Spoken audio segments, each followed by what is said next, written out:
अभी जनवरी मंथ में वही डोनाल्ड ट्रंप आने वाले, वो सबसे बड़ा इवेंट होने वाला है। तो आपको क्या लगता है कि वो इसे लीगलाइज कर देंगे? आज ओएस है, माइक्रोसॉफ्ट का ओएस है विंडोज। ऐसे 10 ओएस और आए थे, वो अडॉप्ट ही नहीं हुए, तो खत्म। तो वो ये जो टेक्नोलॉजी ओरिएंटेड बिजनेसेस होते हैं, इसमें आपको सबसे पहला चेक करना है। ईटीएफ वहां पे बहुत चले थे, ईटीएफ यहाँ भी अब भारत में बहुत चलेंगे। कॉन्सेंट्रेटेड बेट लेने की जगह आप बास्केट बेट ले रहे हो, और उसमें भी आप डे ट्रेडिंग कर सकते हो, लाइव कर सकते हो, मार्केट आवर्स में काम कर सकते हो। सर, जब भी हम इंडियन स्टॉक मार्केट में इन्वेस्ट करते हैं तो हम उनके फंडामेंटल चार्ट, टेक्निकल चार्ट्स वगैरह सब देखते हैं। तो अगर मैं क्रिप्टो में इन्वेस्ट करना चाहता हूँ तो मैं कैसे आइडेंटिफाई करूँगा कि मेरे लिए ये अच्छा है कि वो अच्छा है? सब कुछ डिपेंड करता है आपके गोल पे, आपके होराइजन। जितना लंबा आपका गोल होगा, जितना लंबा आपका होराइजन होगा, biggest university, learning university of the world, तो सीखो सीखो सीखो सीखो, उसको इम्प्लीमेंट करो। और जिसका एज 24-25 के आसपास है और महीने का अराउंड 30-35,000 के आसपास कमा रहा है, तो उसके लिए क्या राइट इन्वेस्टमेंट प्लान होना चाहिए? मतलब जब मैंने जॉब ज्वाइन किया तो मेरी तनख्वाह पे जितना मुझे लोन मिलता था, मैं वो लेने के बाद भी वो घर नहीं खरीद सकता था। और आज मैं वो घर मेरे म्यूचुअल फंड के बैलेंस से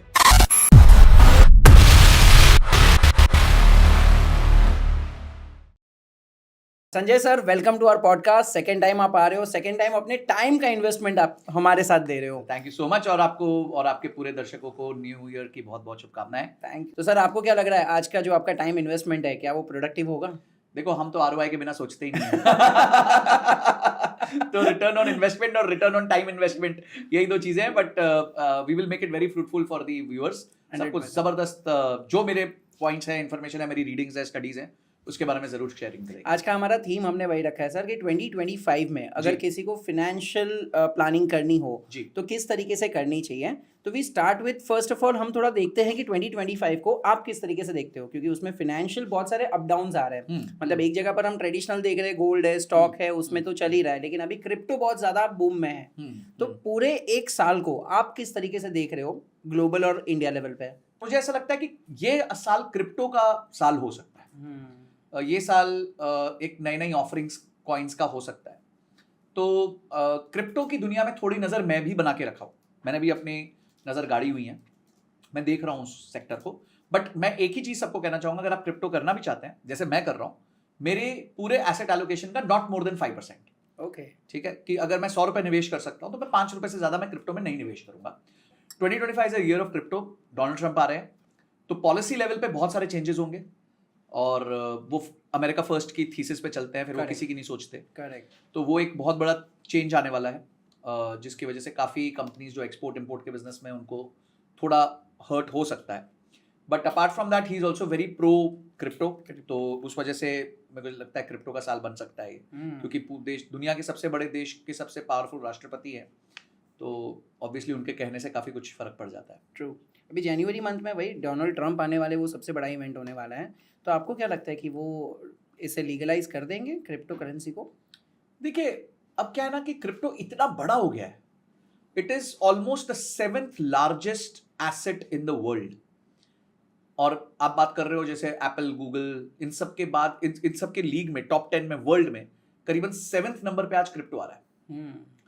तो वो इतना बड़ा हो चुका है ना कि अब उसको नजरअंदाज करा नहीं जा सकता। करेक्ट। तो कहीं ना कहीं लीगलाइज करना, और अगर आप देखिए ट्रेंड्स देखिए कि जेपी मॉर्गन चेज ने अभी पीछे बिटकॉइन खरीदा है, अच्छा खासा बिटकॉइन खरीदा है, कुछ सरकारों ने बिटकॉइंस खरीदे। तो अगर आप ट्रेंड देखें तो there is a shift towards moving to crypto, and that is why bitcoin जो था, जब प्री रिजल्ट करीबन $70,000 था, आज $1,00,000 हो गया। 40% का राइज आ गया approximately in a matter of what 2 months, not sorry 1 month, एक महीने के अंदर ही 35-40% का राइज आ गया। तो ये जो ग्रोथ है, ये दिखाती है कि दुनिया में क्रिप्टो का अडॉप्शन आएगा। अब किस स्पीड में आएगा, कैसे आएगा, वो एक क्वेश्चन है, नकारा नहीं जा सकता। Now you can't avoid it, it's too big. तो अभी इन्वेस्ट करना प्रॉपर टाइम है, क्योंकि अभी 1 लाख के ऊपर चला गया है। तो do you think this is the right time in crypto, और वापस कुछ नीचे ऊपर आने के चांसेस है? देखिए, इन्वेस्टमेंट्स में कभी भी आप टाइम निकालते हैं। तो अगर हम टाइमिंग करते रहेंगे तो 1 लाख वाला समझो 90 हो गया, अब आप बोलोगे और गिरेगा, वो 95 होगा, फिर आप वेट करोगे, फिर आप सोचोगे और गिरेगा, वो और 1 लाख हो जाएगा, फिर आप वेट करोगे। तो ना आप कभी भी, दिस इज, इसको ना हम फाइनेंशियल प्रोक्रेस्टिनेशन कहते हैं। क्या प्रोक्रेस्टिनेट कर रहे हो? तो आप प्रोक्रेस्टिनेट मत करो। आपको लगता है आज इन्वेस्ट करना है, तो आप वैसे भी 6 महीने के लिए तो इन्वेस्ट कर रहे नहीं हो, आप 10 साल का विजन लेके चलो, एक बास्केट बनाओ, सिंगल कॉइन पे मत निर्भर करो। आप बिटकॉइन भी रखो, XYZ और भी कॉइन्स रखो, जो भी आपको समझ आते हैं, स्टडी कर लो यार, थोड़ा स्टडी कर लो और उसमें अपना पैसा हर महीने डालते रहो SIP की तरह। करेक्ट भाई करेक्ट। मैं एक बंदे से मिला, मैं एक वर्ल्ड ब्लॉकचेन कॉन्फ्रेंस में गया था 2022 में दुबई में। वहां पे एक बहुत अच्छे आदमी से मिला मैं, and he was from US, Indian थे। वो कहते जब से बिटकॉइन आया है मैं बिटकॉइन में SIP कर रहा हूँ। अब क्या फर्क पड़ता है, बिटकॉइन $11,000 है, $1,00,000 है, $70,000 है, $30,000 है, वो तो SIP कर रहे हैं, तो उनको अच्छे रिटर्न्स बन रहे हैं। So point is when you are looking at an investment for a long term, तब आप इतना मत सोचो कि ये 5,000 नीचे आ गया, 10,000 नीचे आ गया तो अब आपने जितना part of the bus miss कर दिया कर दिया। अब आप ये अपेक्षा करो कि नहीं जी 11,000 हो जाए, तो होने नहीं वाला, नहीं होने वाला। ऐसा मतलब लग नहीं रहा है सर, शॉर्ट टर्म में लगना नहीं है कि फटाक से कोई प्राइस इतना जबरदस्त तरीके से गिरेगा। सर जब भी हम इंडियन स्टॉक मार्केट में इन्वेस्ट करते हैं तो हम उनके फंडामेंटल चार्ट, टेक्निकल चार्ट्स वगैरह सब देखते हैं। तो अगर मैं क्रिप्टो में इन्वेस्ट करना चाहता हूँ तो मैं कैसे आइडेंटिफाई करूँगा कि मेरे लिए ये अच्छा है कि वो अच्छा है? देखिए सबसे पहली चीज है, क्रिप्टो में आपको समझना पड़ेगा क्रिप्टो का यूज केस क्या है। सो फॉर एग्जाम्पल हम बिटकॉइन लेते हैं, बिटकॉइन का यूज केस क्या है? बिटकॉइन सबसे पहला कॉइन था। बिटकॉइन क्यों वैल्यू में बढ़ता है? क्योंकि वो सीमित है, 2,10,00,000 बिटकॉइन बनने वाले हैं, मतलब उससे ज्यादा बनेंगे ही नहीं, तो यानी सप्लाई लिमिटेड है तो डिमांड होगी, डिमांड बढ़ेगी। तीसरा ये ग्लोबल करेंसी बन चुकी है, लोग अपने बिल्स और अपने पैसे एक्सचेंज कर रहे हैं इस करेंसी में, तो यानी यूज केस है इसका, ठीक है, तो इसीलिए इसकी वैल्यू बढ़ रही है। अब मैं आपको क्वेश्चन पूछता हूं, उबर है, हाँ, उबर की वैल्यू क्या है? ना ड्राइवर उसका है, ना कंज्यूमर उसका है, ना गाड़ी उसकी है, तो वैल्यू क्या है? वैल्यू है उबर की अडॉप्शन। आप और मैं उबर से आज कैब बुक करते हैं, इसीलिए उबर की वैल्यू है, उबर अडॉप्ट हो रहा है। तो ये जो टेक्नोलॉजी रिलेटेड प्रोडक्ट्स हैं, ठीक है, आज OS है, माइक्रोसॉफ्ट का OS है विंडोज, ऐसे 10 OS और आए थे, वो अडॉप्ट ही नहीं हुए, तो खत्म हो गए। करेक्ट। तो वो ये जो टेक्नोलॉजी ओरिएंटेड बिजनेसेस होते हैं, इसमें आपको सबसे पहला चेक करना है कि जहां आप निवेश कर रहे हो उसका अडॉप्शन क्या है और कितना बड़ा है। इथीरियम है, इथीरियम लेवल 1 ब्लॉकचेन है, उस पे एप्स बन रही हैं, उन एप्स में इथीरियम के एक्सचेंज के माध्यम से काम चल रहा है, बहुत सालों से चल रहा है। उस पे लेवल 2 एप्स भी बनी हुई है। पॉलीगॉन इंडिया की एक कंपनी है जिसने इथीरियम के बेस पे जो अपनी ऐप बना के बैठी है, पॉलीगॉन के ऊपर मेटा ने अपना काम किया हुआ है। तो आप देखो कि रियली अंदर क्या है, समझा, अडॉप्शन क्या है, कौन यूज कर रहा है, तो आपका कॉन्फिडेंस बढ़ेगा। देखो कोई भी इन्वेस्टमेंट, हमने बड़ी बड़ी कंपनीज को फेल होते देखा इंडिया में, ठीक है, हमने देखा DHFL फेल हुई, खत्म हो गई, गीतांजलि खत्म हो गई, जेट एयरवेज का प्रॉब्लम हुआ, किंगफिशर का प्रॉब्लम हुआ। हमने कभी सोचा था ये जाएंगी? नहीं, पर गई ना। तो हम भगवान नहीं है, हम एंड ऑफ द डे ये नहीं कह सकते कि पक्का ही पक्का ऊपर जाएगा या पक्का ये कभी खत्म नहीं होगा, बट एटलीस्ट जब हम स्टडी कर रहे हैं तो अपने रिस्क को समझ के कि भाई क्या मार्केट में यूजेज है। हाँ, कोई नया सा कॉइन आ गया, वो मेरे को याद है, एक कॉइन आया था स्क्विड गेम्स के ऊपर, वो एक रात आया, अगली रात $10,000 हुआ, उसकी अगली रात 0 हो गया। अब आप सोचो नहीं मैं इसी में डालूंगा, तो फिर आप मरने वाले हो, फिर कोई कुछ नहीं हो सकता। So true, so true. अगर इंडियन को किसी को इन्वेस्ट करना हो क्रिप्टो में तो बेस्ट रूट क्या है? क्योंकि इंडिया में तो अभी तक लीगल एंटिटी माना नहीं जाता है, लेकिन करना हो तो किस तरीके से कर सकते हैं? देखिए इंडिया में से भी इन्वेस्ट हो रहा है, ऐसा नहीं है, बहुत सारे एप्स हैं, बहुत सारे एक्सचेंजेस हैं। तो पीछे एक वजीरेक्स के साथ कुछ इशू हुआ है कि कुछ लोगों के पैसे फंस गए, but apart from that there are 2-3 more exchanges जिसमें लोग अभी ट्रेड कर ही रहे हैं। अगर आप देखें, कुछ इंटरनेशनल एक्सचेंजेस हैं जो काफी अच्छे से इंडिया में KYC करवाते हैं, सब कुछ करते हैं, तो आप उसमें कर सकते हैं। और जो भी ट्रांजैक्शन कॉस्ट है वो भरिए, जैसे 1% TDS कटता है सेल पे, और उसके बाद आपका 30% का टैक्स है। सेट ऑफ नहीं मिलता, अगर आपका बिटकॉइन में लॉस हुआ, इथीरियम में प्रॉफिट हुआ तो सेट ऑफ नहीं मिलेगा, बिटकॉइन के लॉस का लॉस माना जाएगा, इथीरियम के प्रॉफिट पे पूरा टैक्स देना पड़ेगा। तो ये सारी चीजों को आप स्टडी कीजिए और इन्वेस्ट कीजिए। अगेन, बट इन्वेस्ट उतना करिए जो आपको हर्ट ना करे, कि अगर 100 रुपए है तो 5 रुपए इन्वेस्ट कर लीजिए। नहीं, ये बहुत अच्छे तरीके से आपने बता दिया कि अगर 100 रुपए आप इन्वेस्ट कर सकते हो तो उसमें से सिर्फ 5 रुपए उसमें इन्वेस्ट करिए, बिल्कुल, बढ़ गया तो बढ़ गया, नहीं गया तो गम नहीं होगा। हाँ, गम नहीं होगा, फिर आपका मतलब बाकी फाइनेंशियल प्लान जो है, फाइनेंशियल गोल्स जो है वो नहीं हिलेंगे। करेक्ट, वो बहुत जरूरी है। एक्चुअली बहुत सारे लोगों को अभी वो फोमो क्रिएट हो जाता है कि यार लोग देख रहे कि यार अभी 1 महीने पहले 80,000 था, अभी 1 लाख हो गया, अगर तभी 80 डाल दिया होता तो आज कितना बढ़ जाता है, और रोज उसका भी ग्राफ ऊपर जा ही रहा है। तो लोगों को हमेशा ये लगता है कि नहीं यार मैं इन्वेस्ट और कर दूं और कर दूं और कर दूं। तो ये मेरे ख्याल से चीज़ों को कंट्रोल करना बहुत ज़्यादा ज़रूरी है। Yes, absolutely. खाली एक जगह पर मेरे ख्याल से आपके ही मैंने पॉड में मस्त एक आपने बहुत अच्छी लाइन बताई थी कि फाइनेंशियल फ्रीडम तभी आती है जब ये आपकी active income passive income active income से बढ़ जाए। जी, देखिए फाइनेंशियल फ्रीडम तब आती है जब आपका पैसिव इनकम आपके लाइफस्टाइल कॉस्ट से बढ़ जाए, एक्टिव इनकम से नहीं। सो फॉर एग्जांपल आपकी एक्टिव इनकम है 2 लाख रुपए महीना, आपका खर्चा है 1 लाख रुपए महीना, आपकी पैसिव इनकम का कैपेसिटी अब हो गई है 1 लाख रुपए महीना, तो अब आप फ्री हो गए हो। अब आपकी जद्दोजहद जो है वो पैसे की नहीं रही। करेक्ट। देखिए आप समझिए, पैसा ना इनफाइनाइट रिसोर्स है, किसी के पास ज्यादा किसी के पास कम है, पर आप पैसे को जनरेट कर सकते हो अपने स्किल्स के थ्रू। टाइम नहीं जनरेट कर सकते, time is a finite resource. तो अभी जब हम किसी भी सर्विस में होते हैं, जॉब में होते हैं, तो हम टाइम ट्रेड कर रहे होते हैं, तो एक फाइनाइट रिसोर्स बेच रहे हैं इनफाइनाइट रिसोर्स के लिए, तो एक ट्रांजैक्शन अच्छा नहीं है। तो मैं ये नहीं कह रहा कि आप अगर नौकरी कर रहे हो तो खराब बात है, हम भी नौकरी करके ही आगे आए हैं, 16 साल मैंने भी नौकरी करी। बट अगर आप जिंदगी भर नौकरी करते रह गए, दैट मीन्स आपने अपने वक्त की कीमत नहीं समझी, करेक्ट। अपने वक्त का मूल्य नहीं समझा। तो एटलीस्ट ठीक है, आज आप नौकरी से स्टार्ट करो, कोई प्रॉब्लम नहीं है। अधिकांश लोग भारत में नौकरी से ही स्टार्ट करेंगे, बिकॉज सब लोग में बिजनेस करने का जज्बा, हिम्मत, ताकत, पैसे, रिस्क टेकिंग एबिलिटी नहीं होती है। आप ज्यादा जानते हैं, आप खुद बिजनेसमैन है। बट अगर आपने जॉब की जर्नी चालू करी और आप जिंदगी भर यही प्लान नहीं कर पा रहे हो कि यार मैं इससे बाहर निकल सकता हूं, then there is something wrong with you. क्योंकि आप फाइनाइट रिसोर्स बेच के इनफाइनाइट रिसोर्स ले रहे हो, which is not a good transaction. तो कोई पर्सन अगर जॉब कर रहा है, समझो अपने जॉब के इनिशियल डेज में है या 25-26 साल की एज है उसकी, और वो सोच रहा है कि चलो 2025 आ रहा है, मुझे उसके अंदर मेरे जॉब के साथ साथ मुझे कोई पैसिव इनकम बनानी है जिससे मैं फ्यूचर में सिक्योर हो जाऊँ, तो क्या क्या पैसिव इनकम के ऑप्शंस आज अवेलेबल है? देखिए, पैसिव इनकम को 2 सेक्शन में बांटते हैं। एक होती है स्किल बेस्ड पैसिव इनकम, एक होती है finance based passive income. Skill based passive income ये होती है कि आपके पास कोई हुनर है जिससे आप पैसिव इनकम कमा सकते हो। सो फॉर एग्जांपल, मेरे साथ एक लड़का काम करता था, तो उसने हमारे साथ वो MIS टीम में था, तो 18-19 हज़ार के आसपास की उसकी तनख्वाह थी। एक दिन रोते बिलखते आ गया, अरे नहीं सर ये क्या है, मैं तो बहुत मुश्किल हो रही है वो। मतलब मैं तेरी तनख्वाह बढ़ाऊं कैसे यार, मतलब what are you adding to me. तो फिर उसने कोर्स किया, कोर्स करके उसने कुछ 60-70 हज़ार का कोर्स था, उसने किया, अपने आप को बेटर किया, और उसके बाद उसने अपना यूट्यूब चैनल खोला और अपने आप को कुछ प्लेटफॉर्म्स पे लिस्ट करा दिया। आज 1.5-2 साल हो गए होंगे उस बात को, हाँ 1.5-2 साल हो गए होंगे। On YouTube he has what 30-40,000 subscribers हो गए उसके। वो हर महीने एक बैच बनाता है जहाँ पे वो लोगों को डैशबोर्ड, डेटा ये इंटेलिजेंस, ये सब सिखाता है, एक्सेल सिखाता है, और ही चार्जेस 3,000 रुपीज़ पर स्टूडेंट, और वो 60 लोगों का बैच बनाता है। तो 1,80,000 के आसपास यहाँ हो गया, प्लस उसके जो प्लेटफॉर्म्स हैं दूसरे जहाँ फ्रीलांसिंग करता है, वहाँ से उसको एक 50-70 हज़ार रुपये कुछ बन जाते हैं। तो करीबन 2.5 लाख रुपए महीना वो आज कमा लेता है। मेरे साथ काम कर रहा था, 200 घंटे काम करता था, आज शायद 100 घंटे काम करता है। तो उसने क्या किया, उसने अपनी स्किल के थ्रू पैसिव इनकम क्रिएट करनी चालू कर दी। तो आप जब यंग होंगे ना, आपके पास पैसे नहीं होंगे, 2 तरह के कैपिटल है, ह्यूमन कैपिटल है, फाइनेंशियल कैपिटल है। जब आप यंग होते हैं, ह्यूमन कैपिटल ज्यादा होता है, फाइनेंशियल कैपिटल 0 होता है। आपके पास समय है काम करने के लिए, तो और जैसे जैसे समय जा रहा है, आपका ह्यूमन कैपिटल जा रहा है। जो काम हम 15 साल पहले विरल भाई कर सकते थे, शायद आज उस स्पीड से नहीं कर सकेंगे। पर आज 15 साल पहले जो आपका बैंक बैलेंस था और आज का बैंक बैलेंस, उसमें बहुत जमीन आसमान का फर्क होता है। तो लाइफ जब बढ़ती है तो फाइनेंशियल कैपिटल ऊपर जा रहा होता है, ह्यूमन कैपिटल नीचे जा रहा होता है। तो आपको पहला जो पैसिव इनकम का सेट है ना, वो आपको फाइनेंशियल कैपिटल से नहीं आने वाला।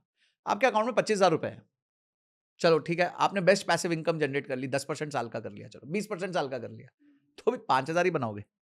क्या है पैसिव इनकम? 5,000 रुपए क्या कर लोगे?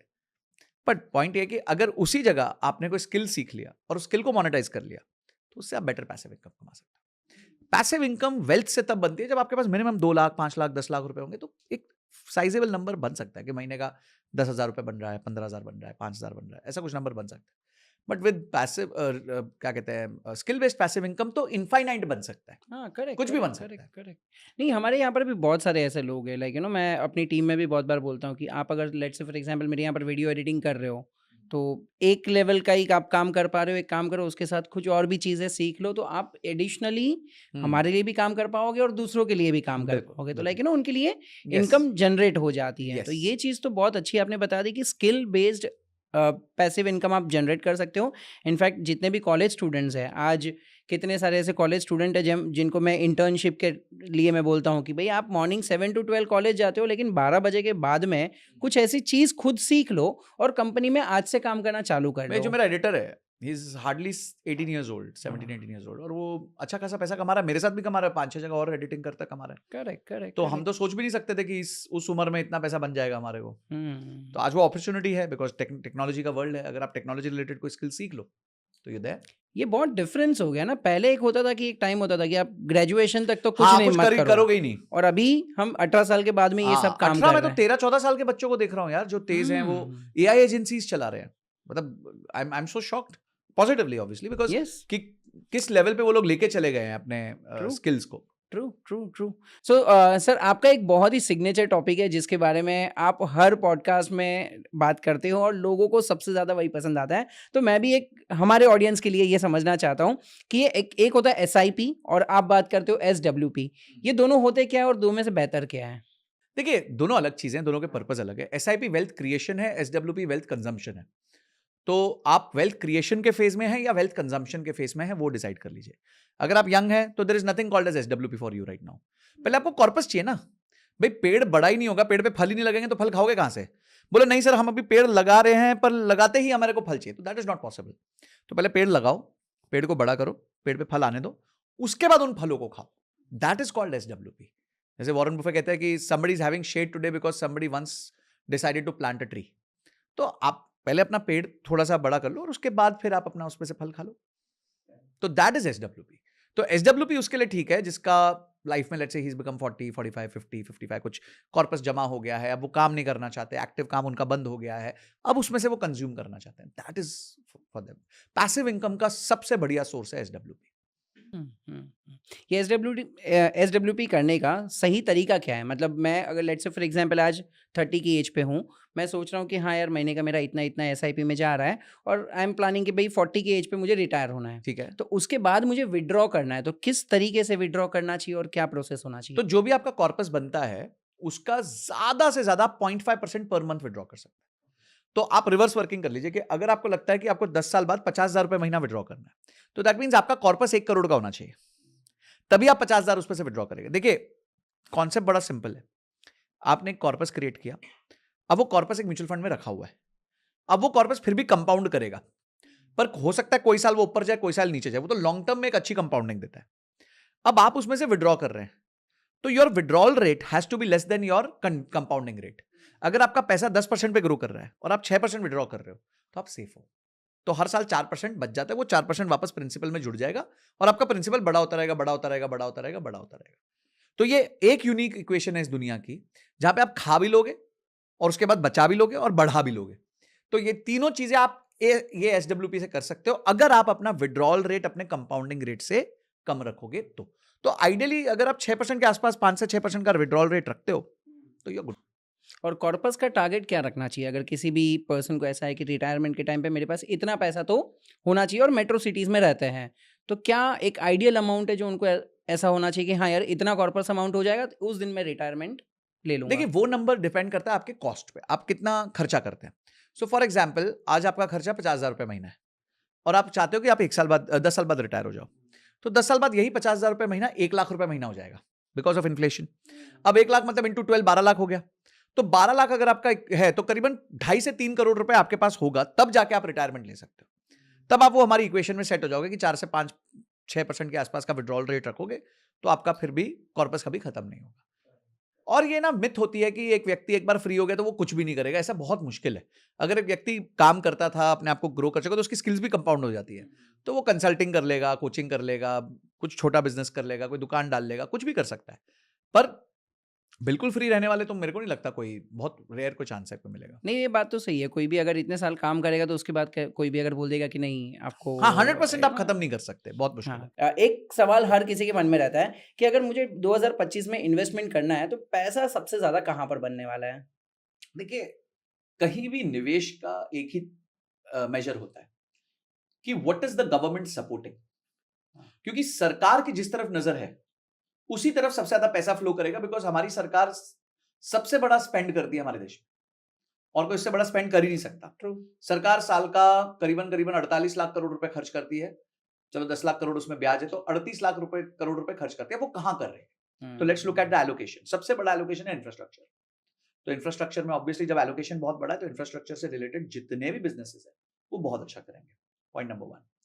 पॉइंट नंबर 2, जब आप देखें कि और क्या चीज चलेगी जिसमें गवर्नमेंट का ध्यान नहीं है, लोग किस चीज को अडॉप्ट कर रहे हैं। दो हो गया, एक तो गवर्नमेंट किस तरफ ध्यान दे रही है, वो वाला सेक्टर हो गया, और लोग किस चीज को अडॉप्ट कर रहे हैं। हो सकता है गवर्नमेंट का उधर ध्यान नहीं हो, पर लोग अडॉप्ट करने लग गए हैं, जिसका एग्जांपल मैं दूंगा आयुर्वेदा।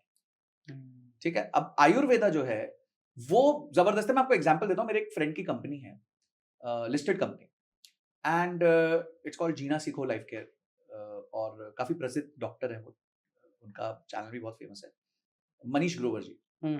इन्होंने 2022 में अपनी कंपनी को लिस्ट कराया था अप्रैल में। I think he got it listed at a valuation of 200 crore at that time. तब उनका प्रॉफिट 11 करोड़ के आसपास का था, एसएमई लिस्टिंग थी। कट टू टुडे, आज हम 24 एंड में बैठे हैं, उनकी कंपनी का मार्केट कैप 200 करोड़ से बढ़ के 4000 करोड़ हो गया। That's 20 times in 2.5 years। और उनकी कंपनी का प्रॉफिट लास्ट ईयर जो रिपोर्ट हुआ था वो 70 करोड़ के आसपास हुआ था, और इस साल he is expecting 100 crore plus. तो इनका काम प्योरली आयुर्वेदा और चिकित्सा की सर्विसेज और आयुर्वेदा की सर्विसेज है। तो अगर आप इनका बिजनेस मॉडल देखें तो बहुत इंटेलिजेंट बिजनेस मॉडल है। इन्होंने आयुर्वेदिक हॉस्पिटल्स ओपन किए।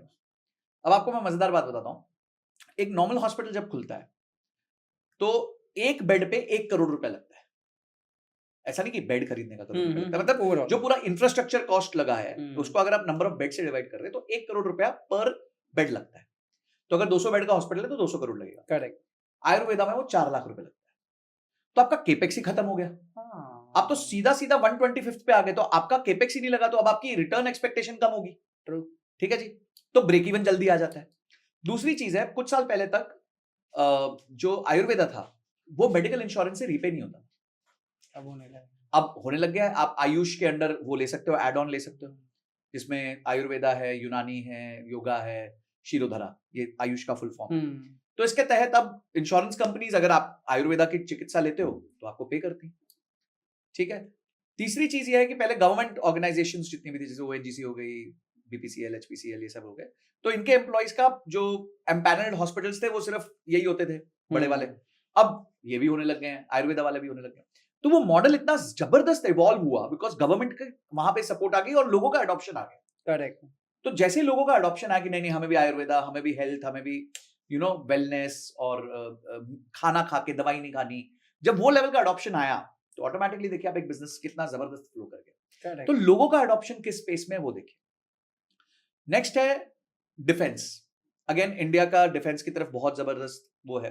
डिफेंस में आपको सबसे बड़ी टेक्नोलॉजी जिसके बारे में आजकल बात होती है वो ड्रोन, एंटी ड्रोन, इस पे बहुत ज्यादा बातें हो रही हैं। स्टेट गवर्नमेंट्स जम के पैसा खर्च कर रही हैं ड्रोन्स और एंटी ड्रोन्स पे।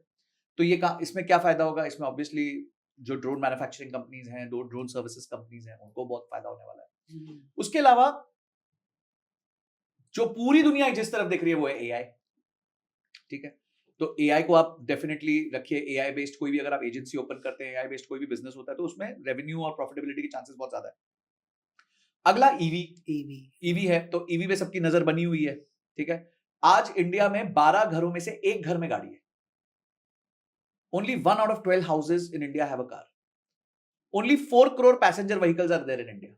सिर्फ 4 करोड़ पैसेंजर व्हीकल्स। उसमें भी आप समझिए कि कुछ परिवारों में तो 3-3, 4-4 गाड़ियां भी होती है, ठीक है। तो औसतन अगर हम एक परिवार के पीछे 1.5 गाड़ी पकड़ ले तो वही 2 करोड़ के आसपास परिवारों के पास ही गाड़ी है, 2-2.5 करोड़ परिवारों के पास गाड़ी। तो कितना बड़ा स्पेस है, ठीक है। डीजल को सब आउट कर रहे हैं, पोल्यूशन का प्रॉब्लम सबको दिख ही रहा है, हम तो दिल्ली से, हमारे को सबसे ज्यादा पता है। तो एंड ऑफ द डे ये सारी देखिए आपके इर्द गिर्द ही होता है। मैं लोगों को कहता हूं उस कंपनी में पैसा निवेश करो, ठीक है, जिसको आप गाली भी देते हो और जिसका प्रोडक्ट भी लेते हो। जैसे एप्पल है, एप्पल नया फोन लाएगा ना, हम जरूर गाली देंगे, यार कुछ नया नहीं किया, कुछ नया नहीं किया, वही फोन दे दिया, वही फोन दे दिया, जाके खरीद भी लेते हैं। तो एप्पल में डालो पैसा। भाई आपको ये देखना ना, आपका शेयर का वैल्यू कब बढ़ेगा? जब प्रॉफिट बढ़ेगा। प्रॉफिट कैसे बढ़ेगा? जब सेल बढ़ेगा। सेल कैसे बढ़ेगा? जब कस्टमर ज्यादा खरीदेगा। करेक्ट। तो अगर एक कस्टमर रो भी रहा है और उसके बावजूद भी जाके खरीद रहा है कंपनी का प्रोडक्ट, तो वो शेयर तो पक्का खरीदना चाहिए। So true. तो these are some ways to look. इर्द गिर्द को देखिए, ऑब्जर्वेशन ऑन रखिए, आपको बहुत ऐसी सेक्टर्स और कंपनीज मिल जाएंगे जिसमें आप निवेश कर सकते हैं। एक्चुअली अभी कैसे बिजनेस का पर्सपेक्टिव लोगों का देखने का ऐसा हो गया ना कि अभी हर जगह पर एआई आ रहा है जी। तो लोगों को मन में डर आ रहा है कि यार हम इस सेक्टर के ऊपर एकदम बुलिश हो जाए और बाद में उस सेक्टर में एआई आ गया और वो पूरा डाउनफॉल हो गया तो क्या होगा? अडॉप्शन इतना जल्दी नहीं होगा एआई का। इतना देखिए होगा, मैं नहीं कह रहा नहीं होगा, बट लार्ज स्केल अडॉप्शन जो डिसरप्शन लेके आ सके उसमें अभी टाइम लगेगा। और ये मानना कि वो कंपनी फिर अपने सर्वाइवल के लिए कुछ नहीं करेगी is also not right. And that is why मैं ये कहता हूं कि किसी कंपनी पे बेट करने की जगह अगर आप किसी सेक्टर पे बेट करते हो तो उस सेक्टर का ईटीएफ या म्यूचुअल फंड ले लो। दिमाग मत लगाओ। अगर मैं ईवी करता हूं तो मैं ईवी की कोई स्पेसिफिक कंपनी में पैसा नहीं डालूंगा। मुझे क्या पता वो चलता हुआ स्कूटर फट गया, मुझे क्या पता कि वहां शोरूम में आग लग गई, मुझे क्या पता कि सर्विस हो रही है कि नहीं हो रही है, मुझे क्या पता फाउंडर कैसा बिहेव कर रहा है। मुझे क्यों इस सब चक्कर में पड़ना। हाँ, पर एक इंडेक्स है, उस इंडेक्स में 20 कंपनियां हैं, सारी ईवी का काम कर रही है, तो मैं उस इंडेक्स में पैसा डाल दूंगा। एक आधी कंपनी ऊपर नीचे हो भी गई तो फर्क नहीं पड़ता, क्योंकि 20 कंपनियां हैं टोटल। तो आज जैसे ईवी का एक इंडेक्स है एनएसई में, आप उसके रिलेटेड कोई ईटीएफ या म्यूचुअल फंड है तो उसमें पैसा डाल दो। तो आपने क्या किया, ईवी में पैसा भी डाल दिया और एक आपने कॉन्सेंट्रेटेड बेट नहीं ली। जब आप कॉन्सेंट्रेटेड बेट लेते हो तो या तो आप बहुत पैसा कमाते हो या बहुत पैसा हारते हो। करेक्ट। तो आपको अपना वेल्थ ग्रो करना है ना। आपको ये थोड़ी है कि इसका 1 का 10, 10 का 100, 100 का 1000, वो मत सोचो। आप वेल्थ ग्रो के एंगल से सोचो। तो आप सेक्टर पकड़ो, उस सेक्टर के इंडेक्स में ईटीएफ के माध्यम से या म्यूचुअल फंड के माध्यम से पैसा डाल दो और संतुष्ट रहो, शांति से बैठो। Correct correct. ये बहुत अच्छी चीज आपने बताई। मतलब मुझे तो ऐसा लग रहा है ना कि अभी तक हमारे पास एक ही ऑप्शन था कि या तो मैं डायरेक्टली कोई कंपनी में इन्वेस्ट करूं या तो वो कंपनी का मतलब म्यूचुअल फंड में इन्वेस्ट करूं एसआईपी के थ्रू। अभी आपने ये ईटीएफ के बारे में बताया, तो मुझे पहले तो एक थोड़ा डिफरेंस बताइए कि म्यूचुअल फंड और ईटीएफ में डिफरेंस क्या होता है एक लेमैन पर्सपेक्टिव में, फिर हम उसे और अंदर डीप डाउन करेंगे। देखिए, mutual fund basic both are pretty much the same, ऐसा मतलब बहुत ज्यादा फर्क नहीं है। The biggest difference between the two is कि ईटीएफ जो है वो ट्रेड हो सकता है। एक शेयर जैसे आप रिलायंस दिन के दौरान किसी भी टाइम खरीद भी सकते हो, बेच भी सकते हो। म्यूचुअल फंड को आप दिन के दौरान कभी भी खरीद और बेच ऐसे नहीं सकते हो। आप एक टाइम पे पैसा डालते हो, आपको एक कट ऑफ के हिसाब से या तो पिछले दिन का या अगले दिन का एनएवी मिल जाता है, ठीक है। पर म्यूचुअल फंड में, सॉरी ईटीएफ में, आप पूरे दिन के, आपका 12 बजे मन किया यार मैं निफ्टी 50 का ईटीएफ खरीद लेता हूं, मेरे को लगता है निफ्टी ऊपर भागने वाला है, लगता है, आपकी चॉइस है भाई, आपने खरीद लिया। आप म्यूचुअल फंड के साथ ये नहीं कर सकते। तो जब आप ट्रेडिंग भी करते हो तो ईटीएफ में आप ट्रेड कर सकते हो। ईटीएफ में ट्रेड करने का सबसे बड़ा फायदा यह है कि ईटीएफ कैश मार्केट में होता है। तो कल को अगर आपकी बेट थोड़ी सी गलत भी लग गई तो आप होल्ड कर सकते। फ्यूचर्स एंड ऑप्शंस हर महीने एक्सपायर हो जाते हैं, तो आप उसको होल्ड नहीं कर पाते। तो इसीलिए ईटीएफ में आजकल बहुत जबरदस्त इन्वेस्टमेंट हो रही है। पूरा यूएस जो है ईटीएफ में इन्वेस्ट करता है। तो अगर हम देखें, आज हमसे बड़ी मार्केट यूएस है, तो अगर हमें बड़ा बनना है तो हम यूएस की तरफ ही देखते हैं कि वहां क्या अडॉप्शन चल रही है। जैसे वहां सबसे पहले रॉबिनहुड आया, डिस्काउंट ब्रोकर आया, तो उसके बाद इंडिया में जीरोधा आ गया। वहां उबर आया तो यहां ओला आ गया, ठीक है। वहां डोडैश आया तो यहां जोमैटो स्विगी आ गया। तो इस तरीके से आपको देखना होता है वो कंट्रीज क्या कर रही है, क्योंकि वो थोड़ी हमसे आगे है इनोवेशन में। There is no problem copying, हमें करना चाहिए कॉपी, क्योंकि तभी हम इजीली फटाफट स्केल कर सकते हैं। तो ईटीएफ वहां पे बहुत चले थे, ईटीएफ यहां भी अब भारत में बहुत चलेंगे।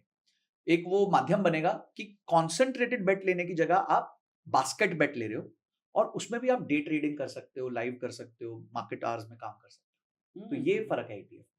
क्या percentage on an average expect कर सकते हैं ईटीएफ निफ्टी 50 या किसी भी इंडेक्स? देखिए, वो तो सेम म्यूचुअल फंड जितना ही रहता है, दोनों में वही रहेगा। और लंबी अवधि में आपका जो ईटीएफ है वो थोड़ा सा ज्यादा रिटर्न्स देता है निफ्टी 50 से। निफ्टी 50 का ईटीएफ, पता है क्यों?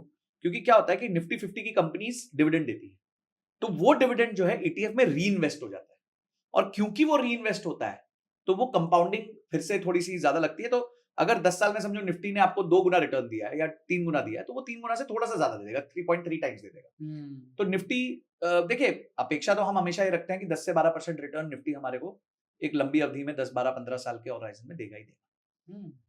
Amazing amazing. सो आपके हिसाब से सबसे बेस्ट ईटीएफ कौन सा होगा जहां पर 2025 में हम फोकस कर सकें? देखिए, अगेन मैं बेस्ट से ज्यादा राइट ईटीएफ पे मानता हूं। तो अगर आपको लगता है कि भाई आप ज्यादा सोच नहीं सकते, दिमाग नहीं लगा सकते, तो आप सीधा निफ्टी 50 खरीद लो। अगर आपको लगता है यार थोड़ा सा चलो आगे चलते हैं, तो आप निफ्टी नेक्स्ट 50 खरीद लो, या भारत देश की अगली 50 कंपनी। वो भी छोटी कंपनीज नहीं, वो भी लार्ज कैप ही है, पर they are not in Nifty 50, they are in the next. Correct. उसके अलावा अगर आपको लगता है नहीं जी मैं थोड़ा सेक्टोरल बेट लेना चाहता हूं, मैं ईवी पे बेट लेना चाहता हूं, तो आप ईवी का ईटीएफ ले लो। आपको लगता है नहीं आगे जाके सेंट्रल कंपनीज बहुत अच्छी चलेंगी, तो सीपीएससी का ईटीएफ है वो खरीद लो। आपको लगता है नहीं जी मैं तो नैस्डैक 100 पे पैसा डालना चाहता हूँ, ये भी बहुत बड़ी अच्छी चीज है कि आप इंडिया में बैठे हुए नैस्डैक 100 की कंपनीज में पैसा डाल सकते हो, उसका भी ईटीएफ है। तो वो ईटीएफ में आप पैसा डाल सकते हो। आपको लगता है नहीं मेरे को फैंग कंपनीज में डालना है, Facebook, Apple, Netflix, Google, Tesla, ये वाली जो सेक्शन टॉप कंपनीज है उसी में डालना है, उसका भी ईटीएफ अलग है। आपको लगता है नहीं जी मुझे चाइना की टेक्नोलॉजी कंपनीज में पैसा डालना है, तो महापटेक करके एक ईटीएफ है, उसमें आप पैसा डाल सकते हो। तो तेरा गोल्ड में आपको लगता है पैसा डालना, गोल्ड में पैसा डालने का सबसे अच्छा तरीका जो है वो ईटीएफ है। आज के दिन में पहले सॉवरेन गोल्ड बॉन्ड्स होते थे, पर सॉवरेन गोल्ड बॉन्ड्स अभी ओपन नहीं है, सरकार ओपन नहीं कर रही। तो उसके अलावा सेकंड बेस्ट वे जो था वो ईटीएफ था। तो ईटीएफ गोल्ड के बहुत सारे, आप उसमें पैसा डाल सकते हैं। So again at the end of the day आपका रिक्वायरमेंट क्या है? मैं बार बार यही बोलता हूं, बेस्ट मत सोचो, राइट सोचो, क्योंकि बेस्ट तो किसी को नहीं पता। अब पिछले 5 साल के होराइजन पे जिसने अच्छा परफॉर्म किया, ये नेसेसरी थोड़ी है कि वो अगले 5 साल भी करेगा। पर आपके लिए राइट क्या है? रिस्क को मद्देनजर रखते हुए, ड्यूरेशन को मद्देनजर रखते हुए, क्या कहते हैं, आपके रिटर्न्स के एक्सपेक्टेशन को मद्देनजर रखते हुए आपके लिए कौन सा राइट है, आप उस पर पैसा डालें। मैं थोड़ा ये राइट के अंदर ही मैं और डिटेल में जाना चाहता हूँ कि अगर सपोज करो कोई हमारा व्यूअर है जिसका एज 24-25 के आसपास है और महीने का अराउंड 30-35,000 के आसपास कमा रहा है, तो उसके लिए क्या राइट इन्वेस्टमेंट प्लान होना चाहिए? देखिए, राइट इन्वेस्टमेंट प्लान उसके गोल से आएगा। तो अगर वो कहता है कि मुझे रिटायरमेंट चाहिए, मैं रिटायरमेंट का फंड प्लान करना चाहता हूँ, तो that means he has a 20-25 year horizon जहां वो अपना रिटायरमेंट प्लान कर सकता है। तो here he can take risk. तो instead of going for Nifty 50 he can go for Nifty next 50। क्यों, चलो ठीक है, थोड़ा रिस्क ले लेते हैं, बढ़ा देते हैं। अच्छा, उसको लगता है एक काम करते हैं, अगर मेरे पास 10,000 रुपए 5,000 रुपए महीना डालूंगा, तो एक काम करता हूँ 3,000 तो मैं निफ्टी नेक्स्ट 50 में डालता हूँ, बचा हुआ 2,000 ना मैं आधा मिड कैप में डालता हूँ, आधा स्मॉल कैप में डाल देता हूँ। क्यों? क्योंकि मैं तो 25 साल वेट करने वाला हूँ। मुझे पता है 25 साल में भारत देश आगे बढ़ेगा, तो मेरी स्मॉल कैप कंपनीज बड़ी हो जाएंगी, mid cap companies large cap बन जाएंगी, तो मुझे फायदा होगा। सब कुछ डिपेंड करता है आपके गोल पे, आपके होराइजन पे। जितना लंबा आपका गोल होगा, जितना लंबा आपका होराइजन होगा, उतना आप रिस्क ज्यादा ले सकते हैं। अगर आप कहते हो जी मेरे 5 साल का गोल है, 6 साल का गोल है, मुझे घर के डाउन पेमेंट के लिए चाहिए, तो आप ज्यादा पैसा निफ्टी 50 में डाल दो, रिस्क मत लो ज्यादा। पर लोग क्या करेंगे, उस गोल को बड़ा कर देंगे और उसके लिए बोलेंगे नहीं यार हम तो क्रिप्टो में डालेंगे। तो that is somewhere where there is a problem. True. तभी ईटीएफ अगर किसी को भी बाय करना, तो आपने ये चीज़ तो बात कर ली, लेकिन ईटीएफ में आप मुझे बता रहे थे कि फैन ईटीएफ होता है, नेस्कॉम होता है, तो ये सारी चीज़ें अगर हम मुझे इंडियन मार्केट में चाहिए, जैसे अगर कोई लोकल एप्लीकेशन को यूज़ कर रहा है जैसे ग्रो या धन या कोई भी, तो क्या उसके अंदर अवेलेबल मिल सकता है? सब में अवेलेबल होगी सब। पर मैं आपको इजी तरीका बताता हूँ। आप एनएससी इंडिया के लिए आप गूगल पे जाइए, एनएससी इंडिया ईटीएफ लिख दीजिए, तो वो ऑटोमेटिकली पेज ओपन कर देगा जिसमें सारे ईटीएफ लिस्टेड है। तो आप वहां जाके देख सकते हैं, करीबन 225 ईटीएफ लिस्टेड है। उनमें जाके आप सर्च कर सकते हैं कौन सा ईटीएफ आपको चाहिए, कौन सा ईटीएफ में क्या स्टॉक्स हैं, कौन सा ईटीएफ क्यों बना है, कौन से इंडेक्स के बेसिस पे बना है, ये सारी चीजें आपको वहां पे मिल जाएंगी। उसका प्राइस क्या चल रहा है, उसकी वॉल्यूम क्या चल रहा है, उसका मार्केट कैप कितना है, सब कुछ आपको डेटा मिल जाएगा वहां पे। उसके बाद आप अपना सिलेक्शन करिए और फिर जाके अपने ब्रोकर ऐप में, जो भी आप ब्रोकर यूज करते हैं, उसके जाके आप परचेज कर सकते हैं। अमेजिंग। इंडियन एजुकेशन सिस्टम में क्या बदलाव आने चाहिए? क्या, चलो एजुकेशन सिस्टम को तो हम साइड में रखें क्योंकि अभी एनएपी आ गया, सॉरी, लेकिन कॉलेज स्टूडेंट्स को क्या क्या चीज़ें ऐसी करनी चाहिए अपने स्टडीज़ के साथ साथ? देखिए, एजुकेशन को मैं थोड़ा अलग तरीके से देखता हूँ। मुझे ऐसा लगता है कि अब आपका वो रूडामेंट्री एजुकेशन खत्म होना चाहिए। 4 चीजें हमें बच्चों को सबको कांस्टेंट सिखानी चाहिए, सबको। देखिए, अभी हम सबको सब कुछ सिखा रहे हैं, पर आज बच्चे इतने इक्विप्ड हो गए हैं कि वो चूज करते हैं, जल्दी चूज कर सकते हैं, 5वीं 6वीं में ही चूज कर सकते हैं। मेरा बेटा अभी 5वीं में है, तो उसने अपना चूज किया कि मेरे को क्या करना है। तो मुझे नहीं लगता कि हर व्यक्ति को ज्योग्राफी, हिस्ट्री सब कुछ पढ़ने की जरूरत है। जिसको हिस्टोरियन बनना है वो हिस्ट्री पढ़ ले, ठीक है। जिसको साइंटिस्ट बनना है वो साइंस पढ़ ले, जिसको मैथ्स, जिसको बिजनेस के फील्ड में जाना है वो आज से ही थोड़ा बहुत छोटे तरीके से सीखना चालू कर दे। पर 4 चीजें हर बच्चे को सीखनी चाहिए, नहीं तो वो मुझे नहीं लगता सर्वाइव कर पाएगा फ्यूचर में। सबसे पहली चीज उनको सीखनी चाहिए मैथ्स। मैथ्स के बिना सर्वाइवल बहुत मुश्किल है। मैं जिन लोगों का मैथ्स कमजोर होता है उनको देखता हूं, मेरे को बहुत पिटी होती है कि क्यों ये लोग बेसिक मैथ्स भी नहीं समझ पाते। और मैथ्स के साथ साथ दूसरी चीज आ जाती है पर्सनल फाइनेंस। ये बहुत जरूरी है। बजटिंग करना सीखना, इन्वेस्टमेंट्स करना सीखना, अपने आप को कंट्रोल करना सीखना, ये सारी चीजें फाइनेंशियली आपको आनी चाहिए। एज ए स्टूडेंट से ही चालू हो जाए, जैसे मैं अपने बेटे के साथ ये सब प्रैक्टिस करता हूं। तीसरी चीज जो एक व्यक्ति को सीखनी चाहिए वो है माइंडफुलनेस। अपने आप को काम रखना। इतना ज्यादा शोर है, इतना ज्यादा आजकल नॉइज बन चुका है, सोशल मीडिया है, तो अपने आप को मेंटली काम रखना, लाइफ को जीने का जो तरीका है वो सही रखना। और चौथा है आर्टिफिशियल इंटेलिजेंस। हर बच्चे को आज आर्टिफिशियल इंटेलिजेंस करना चाहिए। मेरे बेटे ने बड़ी मजेदार बात बोली, बोलते dad, in my school library there is a poster which says AI is the future. मतलब वेरी गुड, बिल्कुल सही लिखा उन्होंने। बोलते but dad the problem is when I use AI, in assignments they don't allow me to use AI. तो अब सोचो यार, एक 10 साल का बच्चा मेरे को बोल रहा है, बोलता है एक तरफ वो बोल रहे हैं हमारे को एआई इज द फ्यूचर, एक तरफ वो बोल रहे हैं यार असाइनमेंट में यूज नहीं कर सकते, आपको मार्क्स नहीं मिलेंगे। तो आप समझ रहे हो, क्योंकि teachers are not yet equipped. ठीक है, टीचर्स आज भी वही सिस्टम से चल रही हैं। तो मुझे ऐसा लगता है कि थोड़ा ये 4 चीज़ों पे फोकस किया जाए। इनके लिए अलग टीचर्स बुलाए जाएं, कॉर्पोरेट्स बुलाए जाएं, पेरेंट्स को बोला जाए कि आप लोग वॉलंटियर करो, जो इंडस्ट्री में है आके सिखाओ बच्चों को। जैसे I would love to volunteer and teach personal finance to the kids in the class, कि चलो ठीक है मैं आपको 20 घंटे महीने में दूंगा और I will come and teach. तो अगर आप हमारे जैसे लोगों को बुला के टीच करवाओगे तो obviously there will be a lot of difference which the kids will have. So मुझे लगता है ये 4 चीजें, उसके बाद उसकी चॉइस है कि उसको अगला क्या सीखना चाहिए। ये चीज बहुत जरूरी है। अब कॉलेज गोइंग स्टूडेंट्स के लिए मुझे लगता है कि आपको इमीडिएटली अपनी इकिगाई, जिसे हम कहते हैं, वो ढूंढना चाहिए। इकिगाई का मतलब होता है कि what you are good at, what you like to do, what is monetisable in the market.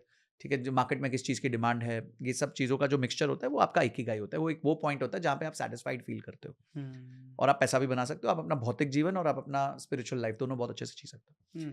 तो इकिगाई ढूंढिए। अगर आप कोई भी स्किल लेना चाहते हैं, उस स्किल को सीखिए, कंटिन्यूसली सीखिए।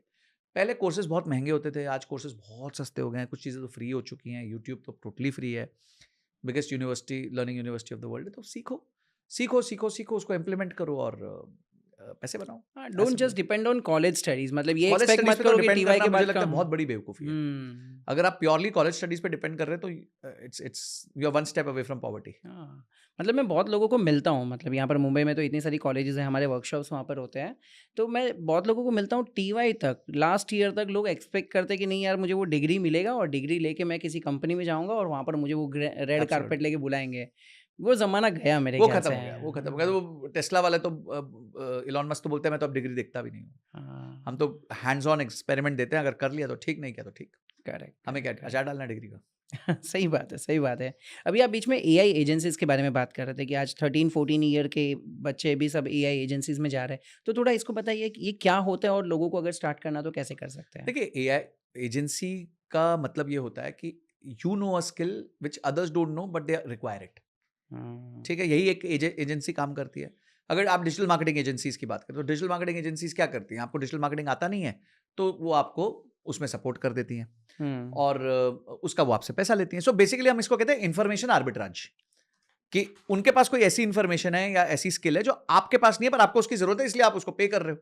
करेक्ट। तो एआई में तो ऐसे भतेरे आज के सॉफ्टवेयर हो चुके हैं जिसकी बहुत जबरदस्त मतलब क्या कहते हैं यूज केस आ गए हैं। मैं आपको बताता हूँ, जैसे मेरे बेटे के केस में उसने मुझे बताया, उसका कोई फ्रेंड है, सीनियर है, 13-14 साल का ही है, उसने एक एआई प्रेजेंटेशन एजेंसी चालू करी है कि वो एआई से प्रेजेंटेशंस बना के देता है, पीपीटीज बना के देता है, and he charges, generally people charge almost 500 to 1000 rupees a slide, he charges only 50 rupees a slide. तो 50 रुपए पर स्लाइड चार्ज करता है। 20 स्लाइड की औसतन एक पीपीटी होती है, 1000 रुपए चार्ज करता है। 1000 रुपए की वो महीने में करीबन 20-25 प्रेजेंटेशंस बनाता है, 25,000 रुपए हो गए। और जो सॉफ्टवेयर वो लेता है, वो सॉफ्टवेयर के लिए 1,500 रुपए का वो दे देता है, कॉस्ट दे देता है। 13 साल का बच्चा, माइंड तो चला कि भाई मेरे को कुछ खरीदना है और मुझे कुछ बेचना है, मुझे जो बचा वो प्रॉफिट है। तो ये माइंडसेट होना बहुत जरूरी है। तो ऐसे काफी लोग हैं जो आज एआई की एजेंसीज चला रहे हैं, एक पर्टिकुलर सॉफ्टवेयर को बहुत अच्छे से सीख के they are able to monetise for themselves. नहीं, ये बहुत अच्छा आइडिया आपने दिया। इनफैक्ट लाइक बहुत सारे लोगों को ये चालू करना चाहिए। एक चीज खाली आप एआई में पकड़ लो, प्रॉम्प्ट लिखना सीख जाओ अच्छे से। ओहो, वो अपने आप में बहुत बड़ा कोडिंग लैंग्वेज है आज का। बस आप खाली प्रॉम्प्ट लिखना सीख जाओ। अभी रिसेंटली मैं मेरे कल का ही एग्जांपल देता हूँ। एक कॉलेज के अंदर प्रेजेंटेशन था। पहले वो लोग क्या करते थे कि बैठ के पीपीटी बनाओ, रिसर्च करो, इधर से डेटा उधर से डेटा। अभी लाइक उनके एक स्टूडेंट ने पूरा चैट जीपीटी में प्रॉम्प्ट दे दिया, हाँ समझ गया, 1,000-1,500 रुपए का वो वर्जन ले लिया और बस पूरा प्रेजेंटेशन जीपीटी ने बना के दे दिया। सही कह रहे हो। तो ये कितनी अच्छी चीज हो गई है। खाली इतना है कि आपने जैसे बताया इन्फॉर्मेशन आर्बिट्राज है। हाँ, ये इन्फॉर्मेशन लोगों को नहीं पता है कि यार ये चीज इतनी नहीं पता, और अगर पता है तो आलस है। हाँ, दो चीजें, अगर पता भी तो आलस है। ब्लॉकेज में, जैसे आपने स्कूल की बात की कि वो एआई इज द फ्यूचर बोल रहे हैं लेकिन यूज नहीं करने देते। तो मतलब कहीं ना कहीं यही हो रहा है कि पता है कि ये फ्यूचर है लेकिन नहीं यार, अडॉप्शन नहीं है, मुझे ये नहीं करना है।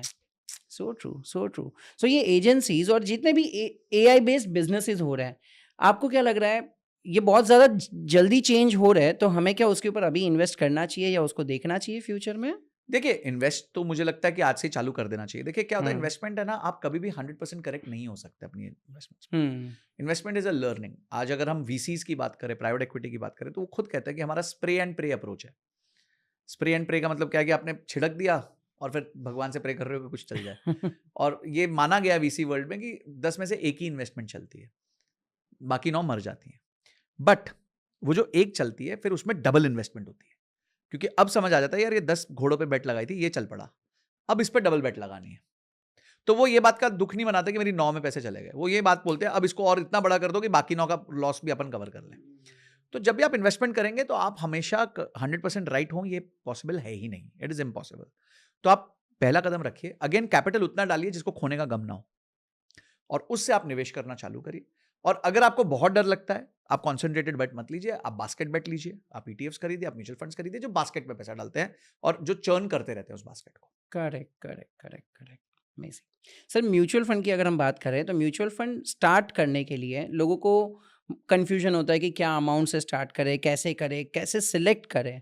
तो आप अगर एक लेमैन लैंग्वेज में किसी को समझा सको कि किस तरीके से अगर मुझे म्यूचुअल फंड में इन्वेस्ट करना है, एसआईपी सेट करनी है, तो इनिशियल अमाउंट क्या होना चाहिए और किस तरीके से सेक्टर्स उसमें डिवाइड करना है?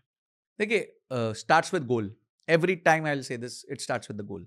अगर आपका गोल 10 साल का है और 10 साल में आपको समझिए 20 लाख रुपए इकट्ठे करने हैं, तो अब इस गोल को पकड़ के हम चलेंगे। अब इसके हिसाब से हम सबसे पहले सिलेक्ट करेंगे हमारा कि हमारे को कौन से फंड्स में पैसा डालना है, ठीक है। और उसके बाद हम बैकवर्क करके चेक करेंगे कि हमारे को कितना पैसा डालना है। अब आजकल बहुत कैलकुलेटर्स हैं, एसआईपी कैलकुलेटर है, स्टेप अप एसआईपी कैलकुलेटर है। तो आप ये सोच सकते हैं कि मैं आज एक एक्स अमाउंट से चालू करूंगा, उसको मैं कुछ परसेंटेज से बढ़ाता रहूंगा साल का, समझो 5%, 7%, 10%, जो आपको सही लगता है। और आप अपेक्षा करते हो कि आपको 12% का रिटर्न आएगा ओवर नेक्स्ट 12 ईयर्स, और 20 लाख रुपए आपको चाहिए, उसके हिसाब से वो आपको आज बता देगा आपको इतना एसआईपी का अमाउंट आता है। अब उस समझिए वो अमाउंट आता है फॉर एग्जाम्पल 10,000 रुपए, एक उदाहरण के तौर पर कह रहे हैं। अब वो 10,000 अगले साल 11,000 डालना है, फिर उसके अगले साल 12,100 डालना है, ऐसे करके डालना। तो जैसे ही वो अमाउंट आ जाता है, फिर उसके बाद एसेट एलोकेशन होता है। एसेट एलोकेशन में हमें क्या चेक करना है, हमारे को ये चेक करना है कि क्योंकि हमारे पास 10 साल की अवधि है, तो हम थोड़ा पैसा मिड कैप स्मॉल कैप में भी डाल सकते हैं, क्योंकि वो लंबे समय के लिए हमें ग्रोथ दे सकता है। मिड कैप स्मॉल कैप में अगर आप छोटे समय के लिए पैसा डालते हैं तो देयर इज अ चांस कि वो क्रैश कर जाए। तो इसीलिए मिड कैप स्मॉल कैप में आप तभी पैसा डालें जब आपका होराइजन 6-7 साल से ज्यादा का हो। तो यहाँ 10 साल का होराइजन है, तो 10 साल के होराइजन के हिसाब से कुछ मिड कैप फंड्स, कुछ स्मॉल कैप फंड्स ले लीजिए, और कुछ आप अपने इंडेक्स फंड ले लीजिए, जैसे निफ्टी 50 हो गया, निफ्टी नेक्स्ट 50 हो गया, ये ले लीजिए, और उसके बाद उस पर निवेश करिए, और उसके बाद दुकान बंद करके भूल जाइए और उस पर पैसे डाल दीजिए। It's as simple as that. It's a matter of 2 hours to plan your 10 years. बस 2 घंटे की प्लानिंग चाहिए आपको। बस खाली लोगों ने कन्फ्यूजन बना के रखा है उसमें। वो तो माल तभी बिकेगा ना। सही है। लोगों को फिर भी ऐसा लगता है कि यार मैं एसआईपी करूँ, किसी और को हाथ में पैसा दूँ, उससे अच्छा मैं खुद क्यों ना करूँ? मतलब मैं खुद स्टॉक को पिक करूँ, मैं खुद उसमें चेक करूँ कि उसके फाइनेंशियल्स क्या है, ये क्या है, वो क्या है। तो खुद इन्वेस्ट करना चाहते हैं डायरेक्ट इक्विटी में, तो उन लोगों को आप क्या कहना चाहोगे? मतलब आपको अगर खुद इन्वेस्ट करना है तो क्या-क्या चीज़ें चेक करनी है? अगर नहीं चेक कर पा रहे हो तो म्यूचुअल फंड में कैसे इन्वेस्ट करना है? देखो मैं इसमें ना आपको 2 पॉइंट्स बताता हूँ। ये प्रूवन है कि more than 85% of the mutual fund managers are not even able to beat the benchmark. Proven है। मतलब अगर 100 म्यूचुअल फंड्स हैं तो 85 तो बेंचमार्क को ही नहीं बीट कर पाएंगे। तो यानी कि बेंचमार्क में पैसा डालना एक समझदारी का काम है। तो वहीं आपने गेम को जीत लिया, जैसे आप बेंचमार्क में डालते हैं। वॉरेन बफे कहते हैं मेरा निधन हो जाए तो मेरा सारा पैसा इंडेक्स में डाल देना, किसी और को मत देना। वॉरेन बफे ने एक बार टेड सीडर्स के साथ बेट लगा ली कि 10 साल बाद देखते हैं किसका पैसा बढ़ेगा। Ted Seides hedge fund manager थे, रोज खरीद बेच करते थे। 10 साल बाद जब दोनों मिले, वो जैसे रैंचो को मिला था, हाँ, याद है 3 इडियट्स। 3 इडियट्स में, कि 10 साल बाद यहीं मिलेंगे। तो वो 10 साल बाद जब मिले तो जो वॉरेन बफे था उन्होंने 86% रिटर्न जनरेट किया था, टेड सीडर्स ने 26% रिटर्न जनरेट किया था। जबकि टेड सीडर्स रोज खरीदते थे, बेचते थे, हेज फंड मैनेजर थे, एजुकेटेड थी, टीम थी, सिस्टम्स थे, डेटा था, सब कुछ था। वॉरेन बफे ने एक बार पैसा डाला भूल गया। सो पॉइंट इज कि जब आप लॉन्ग टर्म सोचते हो, आप इंडेक्स को नहीं बीट कर पाओगे। हाँ, कभी 3 महीने के अवधि में आपने इंडेक्स को बीट कर दिया, फिर आपको लगता है अपुनिश भगवान है। वो पॉसिबल ही नहीं है। These are things which are not possible. Please don't get into them first of all. But नहीं जी, चुल है, जाना है तो पहले सीखो कंपनी को एनालाइज कैसे करते हैं। और कंपनी का एनालिसिस जो है ना, वो सिर्फ फंडामेंटल नहीं, इमोशनल भी होता है। लोगों का व्यू क्या है उस कंपनी के प्रति इस टाइम पे। ऐसा तो नहीं है कि लोग अभी हम देखेंगे प्राइस टू अर्निंग्स बहुत कम है, वाह यार ये तो कंपनी बहुत अच्छी है, प्राइस टू अर्निंग्स बहुत कम है। पर पता चला ग्रोथ ही नहीं दे रही, तो कम प्राइस टू अर्निंग्स में भी वो महंगी है। करेक्ट। तो बहुत सारी चीजें होती हैं फंडामेंटल एनालिसिस, मैनेजमेंट कैसी है, उसके बाद कितने साल से बिजनेस कर रहे हैं, रेवेन्यू ग्रोथ क्या है, प्रॉफिट ग्रोथ क्या है, आरओसीई क्या है, ये सारी चीजें पहले सीखनी पड़ेंगी। तो मैं तो सीखने के बाद नहीं पैसा डालता कंपनीज में डायरेक्टली। आप बिना सीखे डालना चाहते हो तो बी माई गेस्ट। फिर आप स्ट्रगल करोगे, फिर क्या होगा, आपको लगेगा वो कंपनी ढूंढता जो 100x होगी। आप ब्लू चिप में पैसा ही नहीं डालोगे, आप वो पेनी स्टॉक्स ढूंढना कोशिश करोगे, स्मॉल कैप्स ढूंढने की कोशिश करोगे। यार मेरे दोस्त ने एक शेयर लिया था 50 पैसे का, आज 50 रुपए हो गया, वेरी गुड, मेरे को भी ऐसा शेयर लेना है, तो ढूंढो 50 पैसे के आसपास कौन से शेयर्स हैं। वो नहीं चलता है। So in long run if you want to create wealth, stay away from the stock market, अपना पैसा इंडेक्स में डालो या फिर कुछ सिलेक्टेड म्यूचुअल फंड्स में डालो और भूल के बाहर निकल जाओ। ये इंडेक्स फंड के लिए तो आपने बता दिया, लेकिन फिर भी बहुत सारे लोगों को मन में ऐसे इच्छा होती है कि नहीं यार मैं ऑप्शन ट्रेडिंग में इन्वेस्ट करूं, क्योंकि उसमें मुझे अमाउंट भी बहुत ज़्यादा मिलता है, प्रॉफिट होगा तो वो प्रॉफिट भी बहुत ज़्यादा मिलेगा। तो क्यों प्रॉफिट नहीं हो पाता है उनको वहाँ पर? मतलब क्या राइट सिलेक्शन या राइट टाइमिंग? दोनों ही नहीं, राइट माइंडसेट। हाँ, सबसे पहली प्रॉब्लम ये है। तो let me give you a data here कि सेबी कहता है 93% of the traders in FNO lose money over 3 years, और पिछले 3 साल में उन्होंने 1,81,000 करोड़ का लॉस किया है। एंड गेस द 7%, ये 7% वो हैं जो फॉरेन इंस्टीट्यूशनल इन्वेस्टर्स हैं, एल्गो ट्रेडर्स हैं। तो यानी कि पैसा तो वही लोग कमा रहे हैं जो सिस्टम से चलते हैं, ठीक है। तो आप एफएनओ का प्रॉब्लम ये है कि एफएनओ में गेट रिच क्विक होता है, उसमें अनलिमिटेड प्रॉफिट दिखता है कि मैं 2 रुपए का ऑप्शन खरीदूंगा तो वो कल को 200 भी हो सकता है, पर यह है profit. But what is the probability of profit? So the important question is not profit, the important question is what is the probability of profit. तो जब तक आप प्रॉफिट चेस करोगे आप प्रॉफिट नहीं बनाओगे, जब आप प्रोबेबिलिटी ऑफ प्रॉफिट चेस करोगे आप वो बनाओगे। पर प्रोबेबिलिटी ऑफ प्रॉफिट जब आप बढ़ाते हो तो आपका रिटर्न्स कम होकर रह जाता है 1%, 2%, 3% महीने का। वो किसी को चाहिए नहीं, क्योंकि सबको चाहिए 10% महीने का, 20% महीने का। वो पॉसिबल नहीं है। अगर वो पॉसिबल होता तो अंबानी जी बिजनेस नहीं कर रहे होते, अडानी जी बिजनेस नहीं कर रहे होते, वो भी बैठ के एफएनओ कर रहे होते यार, ठीक है। तो ये सब पॉसिबल है नहीं।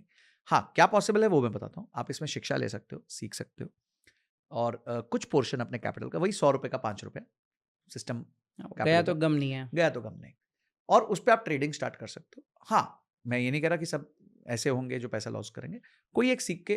पर मैंने नोटिस किया, मैं जैसे एक बहुत अच्छे ट्रेडर से बात कर रहा था, हिमांशु से, और ही सेड कि सर मेरे को 6 साल पहले 6 साल तो मैं प्रॉफिटेबल ही नहीं था। 6 साल मैंने सीखा, मैंने पैसे खोए, यू नो, उसके बाद बनाए, खोए, बनाए, और फिर मैं प्रॉफिटेबल हुआ। मैंने बोला ठीक है भाई, आज अगर मैं इंजीनियरिंग के बाद एमबीए करता हूं तो 6 साल लग जाते हैं, तो तुमने इंजीनियरिंग के बाद एमबीए कर ली ट्रेडिंग में, अब तुम पैसे बना रहे हो। तो लोग टाइम नहीं देना चाहते इस मार्केट को। लोग सोचते हैं ये ऐसी मशीन है कि जहां आऊंगा और अगले दिन से पैसा बनेगा। But let me tell you, stock market is the most difficult way to make easy money. ये सबसे मुश्किल जगह है जहां पे आप आसान पैसा बना सकते हो, क्योंकि आप बना ही नहीं सकते। ठीक है, लगता है बहुत मजा आता है देखने में, वीडियो गेम है ना, तो मजा बहुत आता है, पर पैसा नहीं बनता है। ये मजे के लिए है, बट अब आप क्या, आप रियल पैसे के साथ मजे ले रहे हो, तो ऑब्वियसली वो पैसे जाएंगे, फिर आपको दुख होगा कि यार मेरे पैसे चले गए। मैं आपको बताता हूं, मैं पिछले 18 साल से इन्वेस्टमेंट्स, ट्रेडिंग सब कुछ कर रहा हूं, सब कुछ कर रहा हूं। मुझे जितना पैसा म्यूचुअल फंड्स ने बना के दिया, किसी और चीज ने नहीं बना के दिया। आज अगर मुझसे आप पूछो कि Sanjay what is your advice to your self at 22, only invest in mutual funds. ये एक ही एडवाइस है मेरी मेरे आपको, कि बाकी सब छोड़ दे भाई, कुछ मत कर, सिर्फ म्यूचुअल फंड्स में चुपचाप पैसा डालता रहे और अपनी एक्टिव इनकम पे फोकस कर, काम कर और पैसे बना। करेक्ट, यही मेरी एडवाइस, 2 ही एडवाइस होगी कि एक्टिव इनकम पे फोकस करो और यहाँ म्यूचुअल फंड्स में पैसा डाल दो, उससे ज़्यादा कुछ मत करो, अपने आप पैसा बढ़ जाएगा। Super super super. इन्वेस्टमेंट में सर आपका तो मैंने ये भी सुना है कि आप घर में कभी इन्वेस्ट नहीं करते हो, आप रेंटेड के ऊपर ज़्यादा प्रीफर करते हो, ऐसा क्यों? देखो, पहले ना घर का उपयोग समझो, क्या वो घर एक्चुअली इन्वेस्टमेंट है? मतलब अगर आप एक घर रहने के लिए ले रहे हो तो वो तो इन्वेस्टमेंट है ही नहीं ना, तो उसको बोलना ही इन्वेस्टमेंट गलत है। इन्वेस्टमेंट तो तब होती है जब आप उसमें नहीं रहोगे, आप उससे अपेक्षा करते हो कुछ रिटर्न आएगा। अब रिटर्न 2 तरीके से आ सकता है, या तो उसमें से कुछ कैश फ्लो आएगा रेंटल के फॉर्म में, या उसका कैपिटल अप्रिसिएशन होगा। अब घरों में ये अधिकांश देखा गया है कि रेंटल यील्ड 2% के आसपास होती है, हैसल्स बहुत होते हैं, हाँ। और धीरे धीरे जैसे जैसे प्रॉपर्टी ओल्ड होती है उसकी वैल्यू कम होने लग जाती है, अपार्टमेंट्स के केस में। हाँ, करेक्ट करेक्ट, ठीक है। अब आप लैंड खरीदते हो तो उसमें कोई रेंटल नहीं आता, पर हो सकता है उसमें आपको 5-10 साल बाद बहुत जबरदस्त वैल्यू मिल जाए। तो पहले ये क्वेश्चन को आंसर करो कि क्या ये घर आप रहने के लिए खरीद रहे हो या इन्वेस्टमेंट के लिए खरीद रहे हो। क्वेश्चन नंबर 1 ये। क्वेश्चन ये नहीं है कि आप कहते हो, मना करते हो, ये पॉइंट है कि आप रहना चाहते हो या इन्वेस्टमेंट करना चाहते हो। अब आप कहते हो जी मैं इन्वेस्टमेंट करना चाहता हूं, तो इन्वेस्टमेंट को तो हम बिना इमोशन के ही देखेंगे, क्योंकि वो कहते हैं ना, प्यार के साथ व्यापार नहीं होता, तो अब आप प्यार भी करोगे, व्यापार भी करोगे तो प्रॉब्लम में आ जाओगे, तो साइड कर दो। अब आपका क्वेश्चन है कि मेरे को घर खरीदना है जी, मेरे को घर रहना है, बिल्कुल रहो, कोई प्रॉब्लम नहीं है। अपनी औकात चेक कर लो, अपनी हैसियत चेक कर लो। 2 करोड़ का घर खरीदना है, नो प्रॉब्लम, 200 करोड़ का खरीदो। 2 करोड़ के घर खरीदने के लिए 40 लाख रुपए का डाउन पेमेंट चाहिए। क्वेश्चन मार्क है कि नहीं? है कि नहीं? सही है। ठीक है। पापा देंगे, मम्मी देंगी, दादा देंगे, दादी देंगे, सास देंगे, ससुर देंगे, कोई ना कोई पैसा दे रहा है, दोस्त दे देगा, ठीक है जी, टिक। 1 करोड़ 60 लाख रुपए का लोन, किश्त 1.25 लाख रुपए के आसपास, यानी कि तनख्वाह होनी चाहिए 2.5 लाख रुपए के आसपास, है कि नहीं? नहीं है, तो फिर कैसे ले सकते हो यार? पहले राइट क्वेश्चन पूछ लो अपने आप से। तो पॉइंट, मैं घर लेने के अगेंस्ट नहीं हूं, मैं घर को बिना इक्वेशन के लेने के अगेंस्ट हूं। आप स्ट्रगल करते रहो, स्ट्रेस लेते रहो। अच्छा, आप बोलोगे मेरा घर है, अरे काय का तुम्हारा घर है? बैंक का घर है। जब तक तुम आखिरी किश्त नहीं देते तब तक बैंक का घर है। अब विरल भाई, मैं आपको एक इक्वेशन बताता हूं, मजा आ जाएगा आपको। मैं बॉम्बे में, मेरे फादर ने घर लिया था, और जब मैंने जॉब ज्वाइन किया, वो घर में लोन लेके भी नहीं खरीद सकता था। This is 2008, today we are in 2024, ठीक है, 2025। जब मैंने वो घर, मतलब जब मैंने जॉब ज्वाइन किया, तो मेरी तनख्वाह पे जितना मुझे लोन मिलता था, मैं वो लेने के बाद भी वो घर नहीं खरीद सकता था। और आज मैं वो घर मेरे म्यूचुअल फंड के बैलेंस से 5 बार खरीद सकता हूं, बिना उधार के। तो कौन ज्यादा ग्रो किया, मेरा घर या मैं? तो मैं अपने पे फोकस करूंगा ना, और आज ले लेता हूं, ठीक है, आज जाके डाउन पेमेंट देके विदाउट लोन लूंगा अगर मेरे को लेना होगा तो। कि चलो जी, बाजू वाला घर बिक रहा है, संजय लेना? हाँ ले लो, ठीक है पैसा, कल भेजता हूं। ट्रू। तो ये ताकत मेरे को कब मिली? ये 17 साल में मिली। घर तो नहीं भागा उतना तेजी से ऊपर। अब लोग क्या बोले, सर पिछले 3 साल में बहुत भागा, 4 साल में बहुत भागा। अरे आप 3-4 साल नहीं, 3-4 साल में तो स्टॉक्स भी बहुत भागे।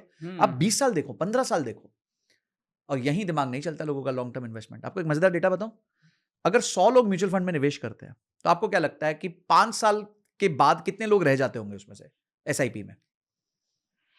50%? Very good, 11%। ओह, मतलब 100 में से 89 लोग दुकान छोड़ के भाग जाते हैं। कैसे पैसे बनाओगे बॉस? क्योंकि कंपाउंडिंग का इफेक्ट तो 7-8 साल बाद आता है। पेशेंस खो देते हैं लोग। अब मैं अगर उस 11% में हूं, मैं तो 10 साल से हूं, तो शायद मैं 3% में हूंगा। करेक्ट। तो अगर मैं उस 3% में हूं, तो मेरी वेल्थ भी 3% के हिसाब से होगी। फिर तुम बोलोगे नहीं जी, आप तो लक्की थे। अरे काय का लक्की था? मेरा इनपुट देखो यार, मैं 10 साल से लगा हुआ हूं, मैंने क्रैश देखा, मैंने साइडवेज मार्केट देखी, मैंने बहुत टाइम तक आरओआई नहीं देखी। तो ये सब चीजें आपको तब पता होती हैं जब आप थोड़ा बहुत नॉलेज लेते हो, एजुकेशन लेते हो, केस स्टडीज सुनते हो। अब वॉरेन बुफे की नहीं सुनोगे तो किसकी सुन लोगे यार? पीटर लिंच की नहीं सुनोगे तो किसकी सुनोगे? राधा किशन धमानी जी की नहीं सुनोगे, किसकी सुनोगे? राकेश जी की नहीं सुनोगे, किसकी सुनोगे? So listen to these guys, they have spent a lot of time in the markets. और एक बात ध्यान रखना, खुद तो ट्रेडिंग करते हैं, हमारे को इन्वेस्टिंग सिखाते हैं। अरे वो गुरु है, वो ट्रेडिंग पहले दिन से नहीं कर रहा होगा, और उसको पता है वो आपसे बात कर रहा है जिसको नहीं आता, तो पहले आपको इन्वेस्टिंग बोलेगा। भाई नवजात बच्चे को पहले दिन आप रोटी थोड़ी खिलाते हो, पहले दिन तो लिक्विड डाइट पे डालते हो। बेटा बोले नहीं यार, मेरे को तो पहले दिन रोटी खानी है, अभी जन्मा हूं। अरे यार कैसे खा, अलाउड ही नहीं है। तो इसी तरह इन्वेस्टमेंट्स में अलाउड नहीं है। पर वहां रोक टोक कर सकती है माँ, यहां कोई माँ नहीं होती, तो यहां अपनी मर्जी से लोग कर रहे होते हैं। करेक्ट करेक्ट करेक्ट, बढ़िया। तो आपने एक चीज तो बता दी कि रियल एस्टेट में इन्वेस्टमेंट, पहले यही सोच लो कि आप घर ले रहे हो तो क्यों ले रहे हो। हाँ। तो रियल एस्टेट तो एक इतना रिटर्न दे नहीं पाएगा, तो आपको उसमें नहीं जाना चाहिए। अभी आप बीच में, मैं ये कह रहा हूं कि अगर आपको एक अपॉर्चुनिटी मिलती है, आपको लगता है एक प्लॉट है जी, आपको क्लियरली पता होना चाहिए what are you buying, why are you buying. मैं क्या खरीद रहा हूं, क्यों खरीद रहा हूं। हाँ, अगर आपको लगता है एक प्लॉट है जी, कोई रोड कटेगी, कुछ इंफॉर्मेशन है आपके पास, 10 साल में ये प्लॉट 10 गुना हो जाएगा, और मुझे 10 साल पैसे की आवश्यकता नहीं है, तो be my guest, please invest, कोई प्रॉब्लम नहीं है। बट अगर आपको लगता है जी मेरे को हो सकता है बीच में पैसे चाहिए होंगे, इस लोकेशन पे मेरे को कॉन्फिडेंस नहीं है, मेरी आंखों के सामने नहीं, मेरा कॉन्फिडेंस नहीं, तो क्यों स्ट्रेस ले रहे हो यार? आधा प्लॉट तो बेच नहीं पाओगे, आधा प्लॉट बेच नहीं पाओगे, पौना प्लॉट बेच नहीं पाओगे उस दिन। तो आप स्टॉक्स में डाल दो, निफ्टी में डाल दो, किसी में डाल दो। आपका निफ्टी भी आपको 10 साल में 4-5 गुने का रिटर्न दे देता है। सो पॉइंट इज नॉट कि मत इन्वेस्ट करो, मैं कह रहा किसी चीज में भी इन्वेस्ट करो, थोड़ा राइट इन्वेस्टमेंट फ्रेम से करो। एफएनओ में करना है राइट इन्वेस्टमेंट फ्रेम से करो, क्रिप्टो में करना है राइट इन्वेस्टमेंट फ्रेम से करो। आपको पता होना चाहिए उस इन्वेस्टमेंट का नेचर क्या है, स्वभाव क्या है। जैसा हमें पता है म्यूचुअल फंड का जो स्वभाव है वो लॉन्ग टर्म वेल्थ क्रिएशन है, तो आप ज्यादा पैसा उधर बेट कर सकते हो क्योंकि आप देश की टॉप कंपनीज पे बेट कर रहे हो, बास्केट पे बेट कर रहे हो, इंडेक्स पे बेट कर रहे हो। अब वो डूबा तो देश ही डूब जाएगा, वैसे ही तुम्हारे पैसे की कोई वैल्यू नहीं बचेगी। True true true. पर क्रिप्टो तुम्हें पता है रिस्की है, करना चाहते हो थम्स अप, कितने से करो? 5 रुपए से। एफएनओ करना चाहते हो थम्स अप, सीखो 5 रुपए से करो। रियल एस्टेट करना चाहते हो, उसके नेचर समझो, वो इलिक्विड एसेट है, लॉन्ग टर्म में रिटर्न देगा, करो। वो पैसे की आवश्यकता नहीं है, 10 लाख रुपए डाले प्लॉट में, अब वो 10 लाख रुपए तुम भूल चुके हो 10 साल के लिए। हाँ, बीच में नसीब अच्छा हुआ, 5वें साल आपको प्रॉपर्टी का अच्छा रेट मिल गया, आप चले जाना। पर आपकी प्लानिंग के हिसाब से 10 साल तक आपका वहां पे किसी प्रकार का रिक्वायरमेंट नहीं होना चाहिए पैसे का। सर मैंने इन्वेस्ट किया, मेरे फादर ने इन्वेस्ट किया था रियल एस्टेट में, हम लोग ने कोई रिटर्न्स नहीं कमाए 8 साल में, जीरो रिटर्न्स, जीरो। जितना डाला था उतना मुश्किल से निकाला है, पर हमें फर्क नहीं पड़ा। क्यों? क्योंकि वो हमारे लिए ऐसा पैसा था जिससे हमारे को घर नहीं चल रहा था। सो दिस इज माई, मतलब हो सकता है लोगों को लगे कि बार बार मैं मना करता हूं, मैं मना नहीं कर रहा हूं, मैं स्वभाव समझ लो इन्वेस्टमेंट का, कि स्वभाव क्या है उस इन्वेस्टमेंट का। और लोगों को आजकल एकदम गेट रिच क्विक वाली, अब वो देखिए, वो तो एक कहावत पढ़ी थी मैंने ट्रक के पीछे कि धीरे धीरे चलोगे तो बार बार मिलेंगे, ज्यादा जल्दी मचाओगे तो हरिद्वार मिलेंगे। तो आप डिसाइड कर लो आपको बार बार मिलना है या हरिद्वार मिलना है। So you have to decide that. True true. Sir अगर मैं 2025 की देखूँ तो सबसे प्रॉफिटेबल सेक्टर आपने 2-3 तो मुझे बता दिया, इंफ्रा, डिफेंस, ईवी, और क्या क्या सेक्टर्स हम एक्सप्लोर कर सकते हैं? जैसे मैंने आयुर्वेदा बताया, Ayurveda could be Yes. One very good sector जिसमें इन्वेस्टमेंट्स की जा सकती हैं। एंड उसके अलावा कंजम्पशन थोड़ी स्लो हुई है, तो कंजम्पशन ड्रिवन सेक्टर्स तो मुझे वैसे टेंशन वाले लग रहे हैं अब थोड़े से। पीछे हमने देखा है कि जो एफएमसीजी की सबसे बड़ी कंपनी है वो भी काफ़ी सिग्निफिकेंट तरीके से ड्रॉप हुई है। और बस I think these are the picks which defence related जो सप्लाईज हैं वो अच्छी हो सकती हैं, क्योंकि गवर्नमेंट इंडिजनाइजिंग में बहुत फोकस कर रही है, यानी कि जो चीज़ें वो इंपोर्ट कर रही थी उसको वो फोकस कर रही है कि इंडिया में ही बन जाए। तो काफ़ी स्टार्टअप्स को वो सपोर्ट कर रही है, उनका एक प्रोग्राम भी है innovation for defence excellence iDEX करके, तो which is doing very well. तो ये है सारी चीज़ें जो मतलब आपको इन सब चीज़ों में पैसा डाल दे सकते हैं। सकें। बढ़िया है। सो सर आज के आपकी कन्वर्सेशन से मुझे ईटीएफ के बारे में तो बहुत सारी चीज़ें सीखने मिली। एक चीज़ मुझे और थोड़ा सीखना है, जानना है, इनफैक्ट हमारे व्यूअर्स भी आपसे सीखना चाहेंगे। मैंने सुना है एसएमई के अंदर भी लोग इन्वेस्ट कर सकते हैं, तो ये क्या होता है और कैसे इन्वेस्ट कर सकते हैं? देखिए एसएमई में एसएमई आईपीओ आते हैं, बॉम्बे स्टॉक एक्सचेंज में एसएमई इंडेक्स है, एनएसई में इमर्ज करके एक इंडेक्स है, ओके। और उसमें स्मॉल एंड मीडियम कंपनीज पैसा रेज कर रही हैं, और वो एक अच्छा एसेट क्लास है इन्वेस्ट करने के लिए। बट मैं सिर्फ उसमें यही कहना चाहूँगा कि उसमें 2-3 प्रॉब्लम्स है। एक तो वो एक्सट्रीमली हाई रिस्क है, हाई रिस्क भी नहीं है, एक्सट्रीमली हाई रिस्क है, ठीक है। तो पहली चीज़ आपको ये ध्यान रखनी है। सेकेंड चीज़ आपको ये ध्यान रखनी है कि उसमें वॉल्यूम्स नहीं होती। तो अगर समझिए वो आपको एलोकेशन मिल गया आईपीओ में या आपने खरीद लिया, तो you will have to hold it for at least 3-4 years. थोड़ा वेटिंग टाइम देना पड़ेगा आपको उसको भी, लॉन्ग टर्म एसेट है वो, ऐसा नहीं है दिन दुगनी रात चुगनी नहीं है। अगर हो गया तो नसीब है, पर नॉट नेसेसरी कि ये होगा ही होगा आपके साथ। ठीक है, तो ये दूसरा एसएमई का ड्रॉबैक है। तीसरा ड्रॉबैक है कि एसएमई में lot size, minimum number of shares होते हैं, आप उसके नीचे खरीद ही नहीं सकते। जैसे मैं रिलायंस का एक भी शेयर खरीद सकता हूँ, 1, पर एसएमई में शायद वो 500 का होता है या कुछ एक अमाउंट होता है कि इतने अमाउंट का आपको मिनिमम शेयर्स खरीदना पड़ेगा, तो उसमें लार्जर कैपिटल लगता है शेयर खरीदने के। जब आप मार्केट में वो ट्रेड कर रहा होता है तो वो इतने हल्के से आप ऐसा 2-3-5 हज़ार रुपए से नहीं खरीद सकते, उसमें आपको ज़्यादा पैसा लगता है। और चौथा, आपको एसएमईज में क्या होता है कि उनकी बुक्स थोड़ी सी पुरानी नहीं होती हैं, तो they are not very robust, they are not audited by the best auditors, और मतलब ये थोड़े चैलेंजेस होते हैं, तो वो आपको देखना पड़ता है कि कोई ऐसे इशू में आप मत सब्सक्राइब कर दो। अभी पीछे एक इशू हुआ था जिसमें एक कंपनी ने पैसा रेज किया, पैसा उनके अकाउंट में भी आ गया, उनके अकाउंट में मतलब एस्क्रो अकाउंट में आ गया, फिर किसी ने कंप्लेंट कर दी उनके प्रोस्पेक्टस को स्टडी करके, और सेबी ने उस कंपनी को बोला है कि अब आप इन्वेस्टर के सारे पैसे वापस कर दो। और वो आईपीओ 400 गुना ओवर सब्सक्राइब हुआ था, 400 टाइम्स ओवर सब्सक्राइब होने के बाद, पूरा इशू आने के बाद सेबी ने कह दिया अब इनके पैसे वापस करो इन्वेस्टर के। तो ये रिस्क्स अभी एसएमई इंडेक्स में है। तो थोड़ा सा सोच समझ के, अगेन वही 100 का 5 करके आप धीरे धीरे पहले सीख लो कि ये सेक्टर क्या कह रहा है, क्योंकि अभी तक इसमें कोई बहुत बड़ा म्यूचुअल फंड भी नहीं आया है जो एसएमई में इन्वेस्ट कर रहा हो, क्योंकि वॉल्यूम्स ही नहीं होती वहां पे। तो इस चक्कर में मतलब अभी थोड़ा सा नेसेंट है, बट खेलना चाहते हो छोटे कैपिटल के साथ, और मतलब उसमें मिनिमम आपको एक एक्स अमाउंट ऑफ कैपिटल लगेगा ही लगेगा, और कंपनी अच्छी होनी चाहिए, रोबस्ट होनी चाहिए, उसमें अच्छे इन्वेस्टर्स होने चाहिए, उसका फाउंडर का थोड़ा स्टडी कर लीजिए कि उसके अगेंस्ट कुछ प्रॉब्लम्स नहीं है, तब जाके, क्योंकि कोई अगेन इसमें कोई म्यूचुअल फंड है नहीं तो अभी प्रॉब्लम है, उसमें कंट्रोल डाल नहीं करेगा, सकते हाँ। पैसा।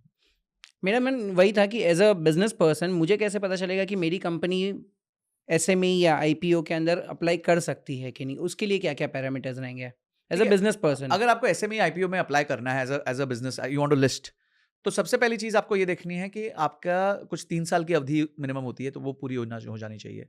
कुछ मिनिमम कैपिटल रिक्वायरमेंट है, वो पूरा होना चाहिए। अभी सेबी का एक रिसर्च पेपर आया है कि 3 करोड़ से नीचे की जो कंपनीज है प्रॉफिट में, उनको वो नहीं लिस्ट करने देंगे। ऑपरेशनल प्रॉफिट, एबिटा जिसे कहते हैं, तो ऑपरेशनल प्रॉफिट जिनका 3 करोड़ से नीचे होगा उसको लिस्ट ही नहीं करने देंगे, क्योंकि पीछे जैसे मैंने बताया बहुत सारे स्कैम्स भी आए और होता ही है ये सब। वो करेक्ट। मुझे जसपाल भट्टी का भी याद है, वो PP water balls, Prem Prakash गोलगप्पे वाले का पूरा आईपीओ का पूरा सीन, तो वो पूरा सीक्वेंस बता ना, हाँ न्यूज़पेपर काफी, में ऐड दे दो, ये यस करो ये यस, करो। तो वो आज भी याद आता है। तो काफी हद तक मतलब तब उस एपिसोड पे हंसी आती थी, आज पता चलता है रियलिटी है लाइफ की।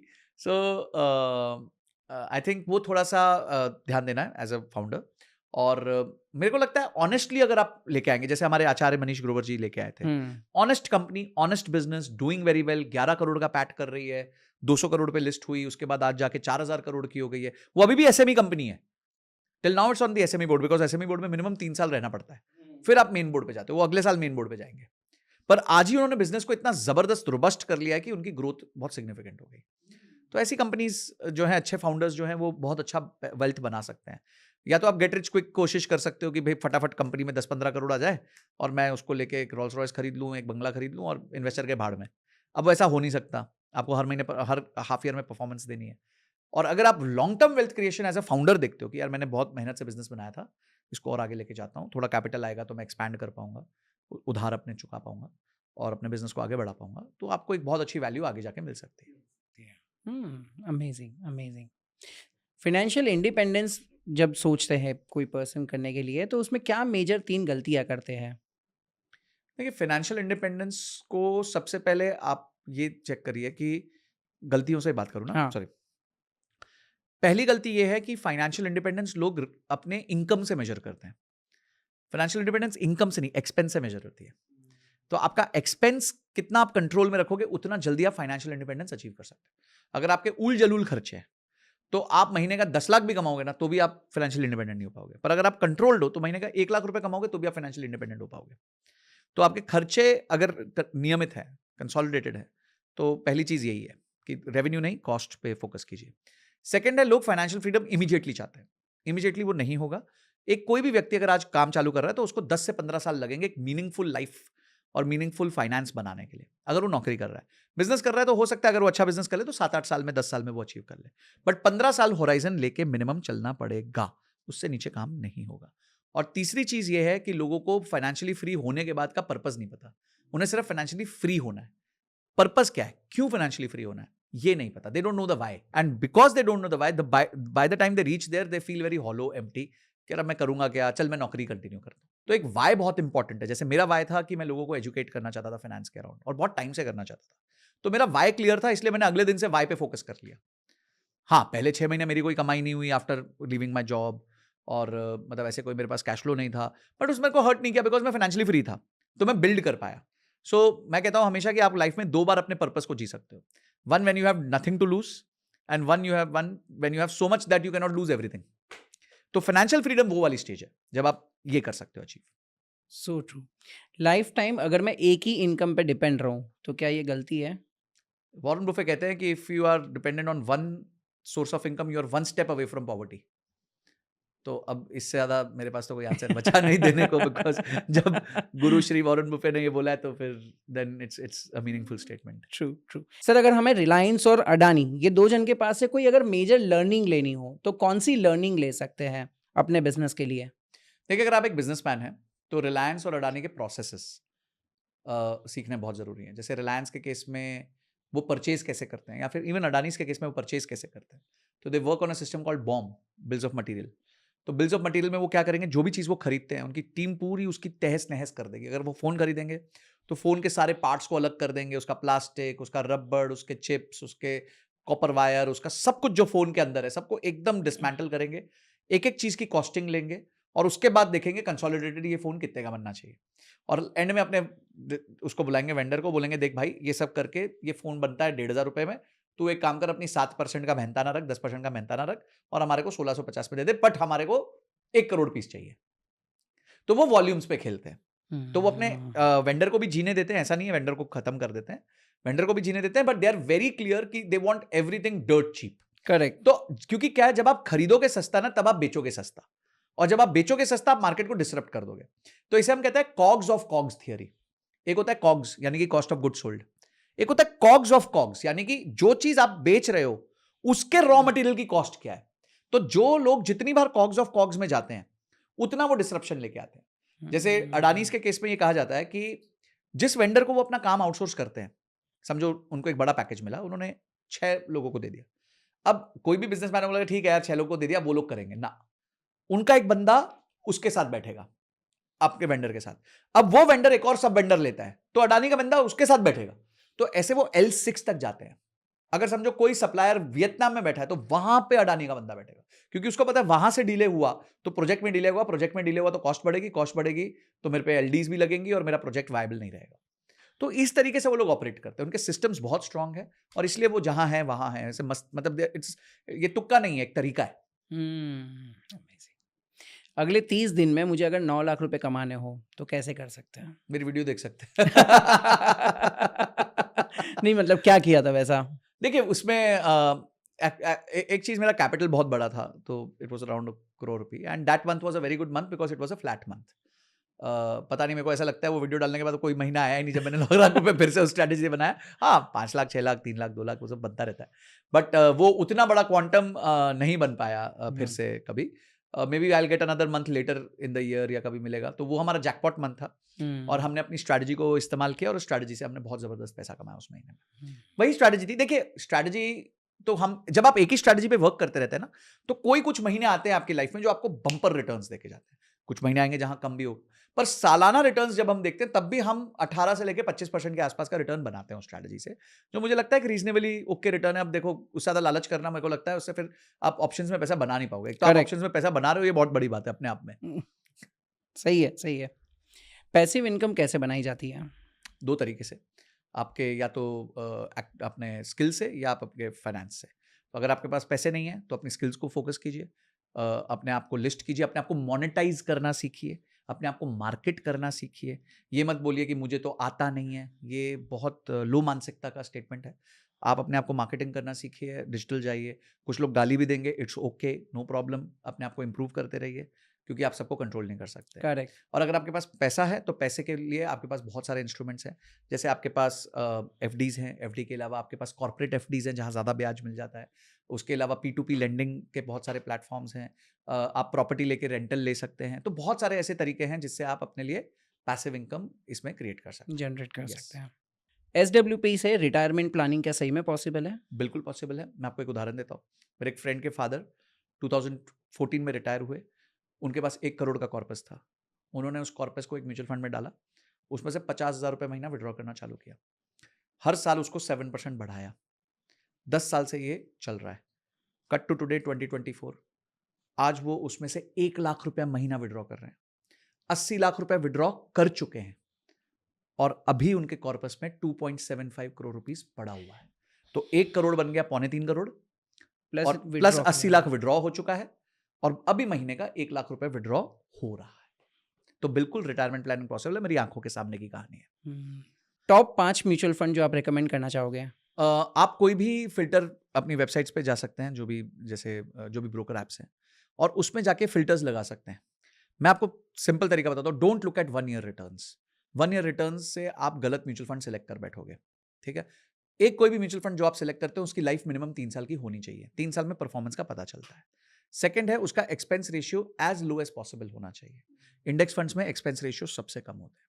तीसरी चीज, आपको रोलिंग रिटर्न्स उसके देखने हैं, सिर्फ नॉर्मल रिटर्न्स नहीं देखने, क्योंकि रोलिंग रिटर्न्स हमें बताते हैं कि बैट्समैन सहवाग है कि द्रविड़ है।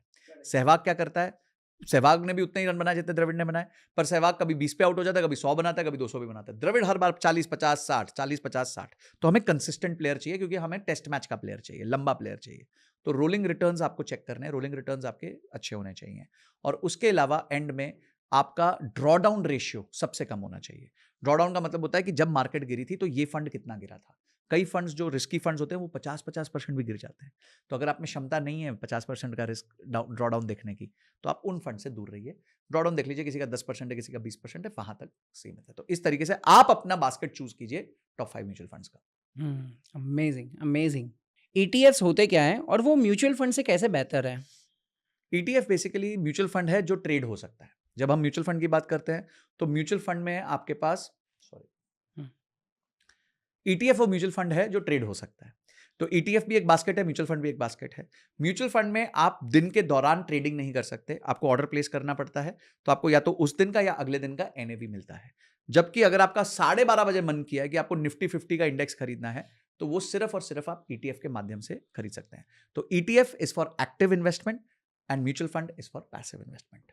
सर अगर हम इन्वेस्टमेंट की बात करें तो आपने अहमदाबाद में धुलेरा देखा रहेगा जी, आपको क्या लगता है वहाँ पर इन्वेस्टमेंट ऑप्शंस अच्छे हैं?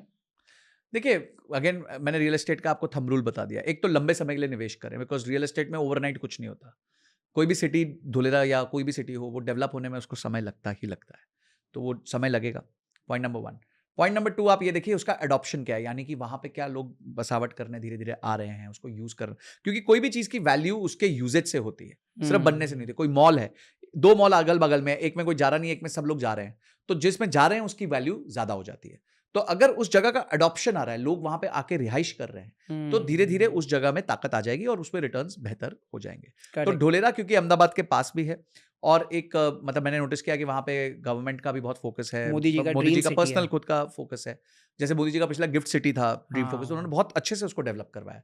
तो आई एम श्योर कि इसमें भी स्कोप होगा, but definitely real estate investments को लॉन्ग टर्म में देखिए और इललिक्विड एसेट्स है तो उसको उसमें वो पैसा डालिए कि जिसमें आपका पैसा अगर फंस भी जाए, थोड़ा टाइम भी लग जाए, तो आपको दुख ना हो। Thank you so much sir, बहुत सारी चीज़ें आज सीखने मिली हमारे ऑडियंस को भी और मुझे भी पर्सनल लेवल पे बहुत सारी चीज़ें आपसे सीखने मिलती है जब जब मैं आपके साथ पॉडकास्ट करता हूँ। तो इसीलिए मैं आप लोगों को रिक्वेस्ट करना चाहूँगा कि सर को वापस से एक बार बुलाना है तो कमेंट में पार्ट 3 लिख दीजिए, क्योंकि ये सेकंड पार्ट तो हमारा शूट हो चुका है। बहुत सारी चीज़ें सीख ली और बहुत सारी चीज़ें और सीखने बाकी है।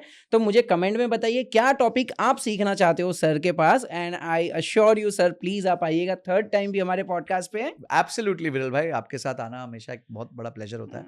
तो जब भी हम बॉम्बे आएंगे और अगर देयर इज इनफ डिमांड, तो एक काम करते हैं, थोड़ा टारगेट दे देते हैं, इनको कहते हैं भी 10,000 लाइक्स दे दें यस और 2,000 कमेंट्स दे दें, तो हम डेफिनेटली फिर से पार्ट 3 डन करेंगे। Done. Thank you so much sir. Thank you.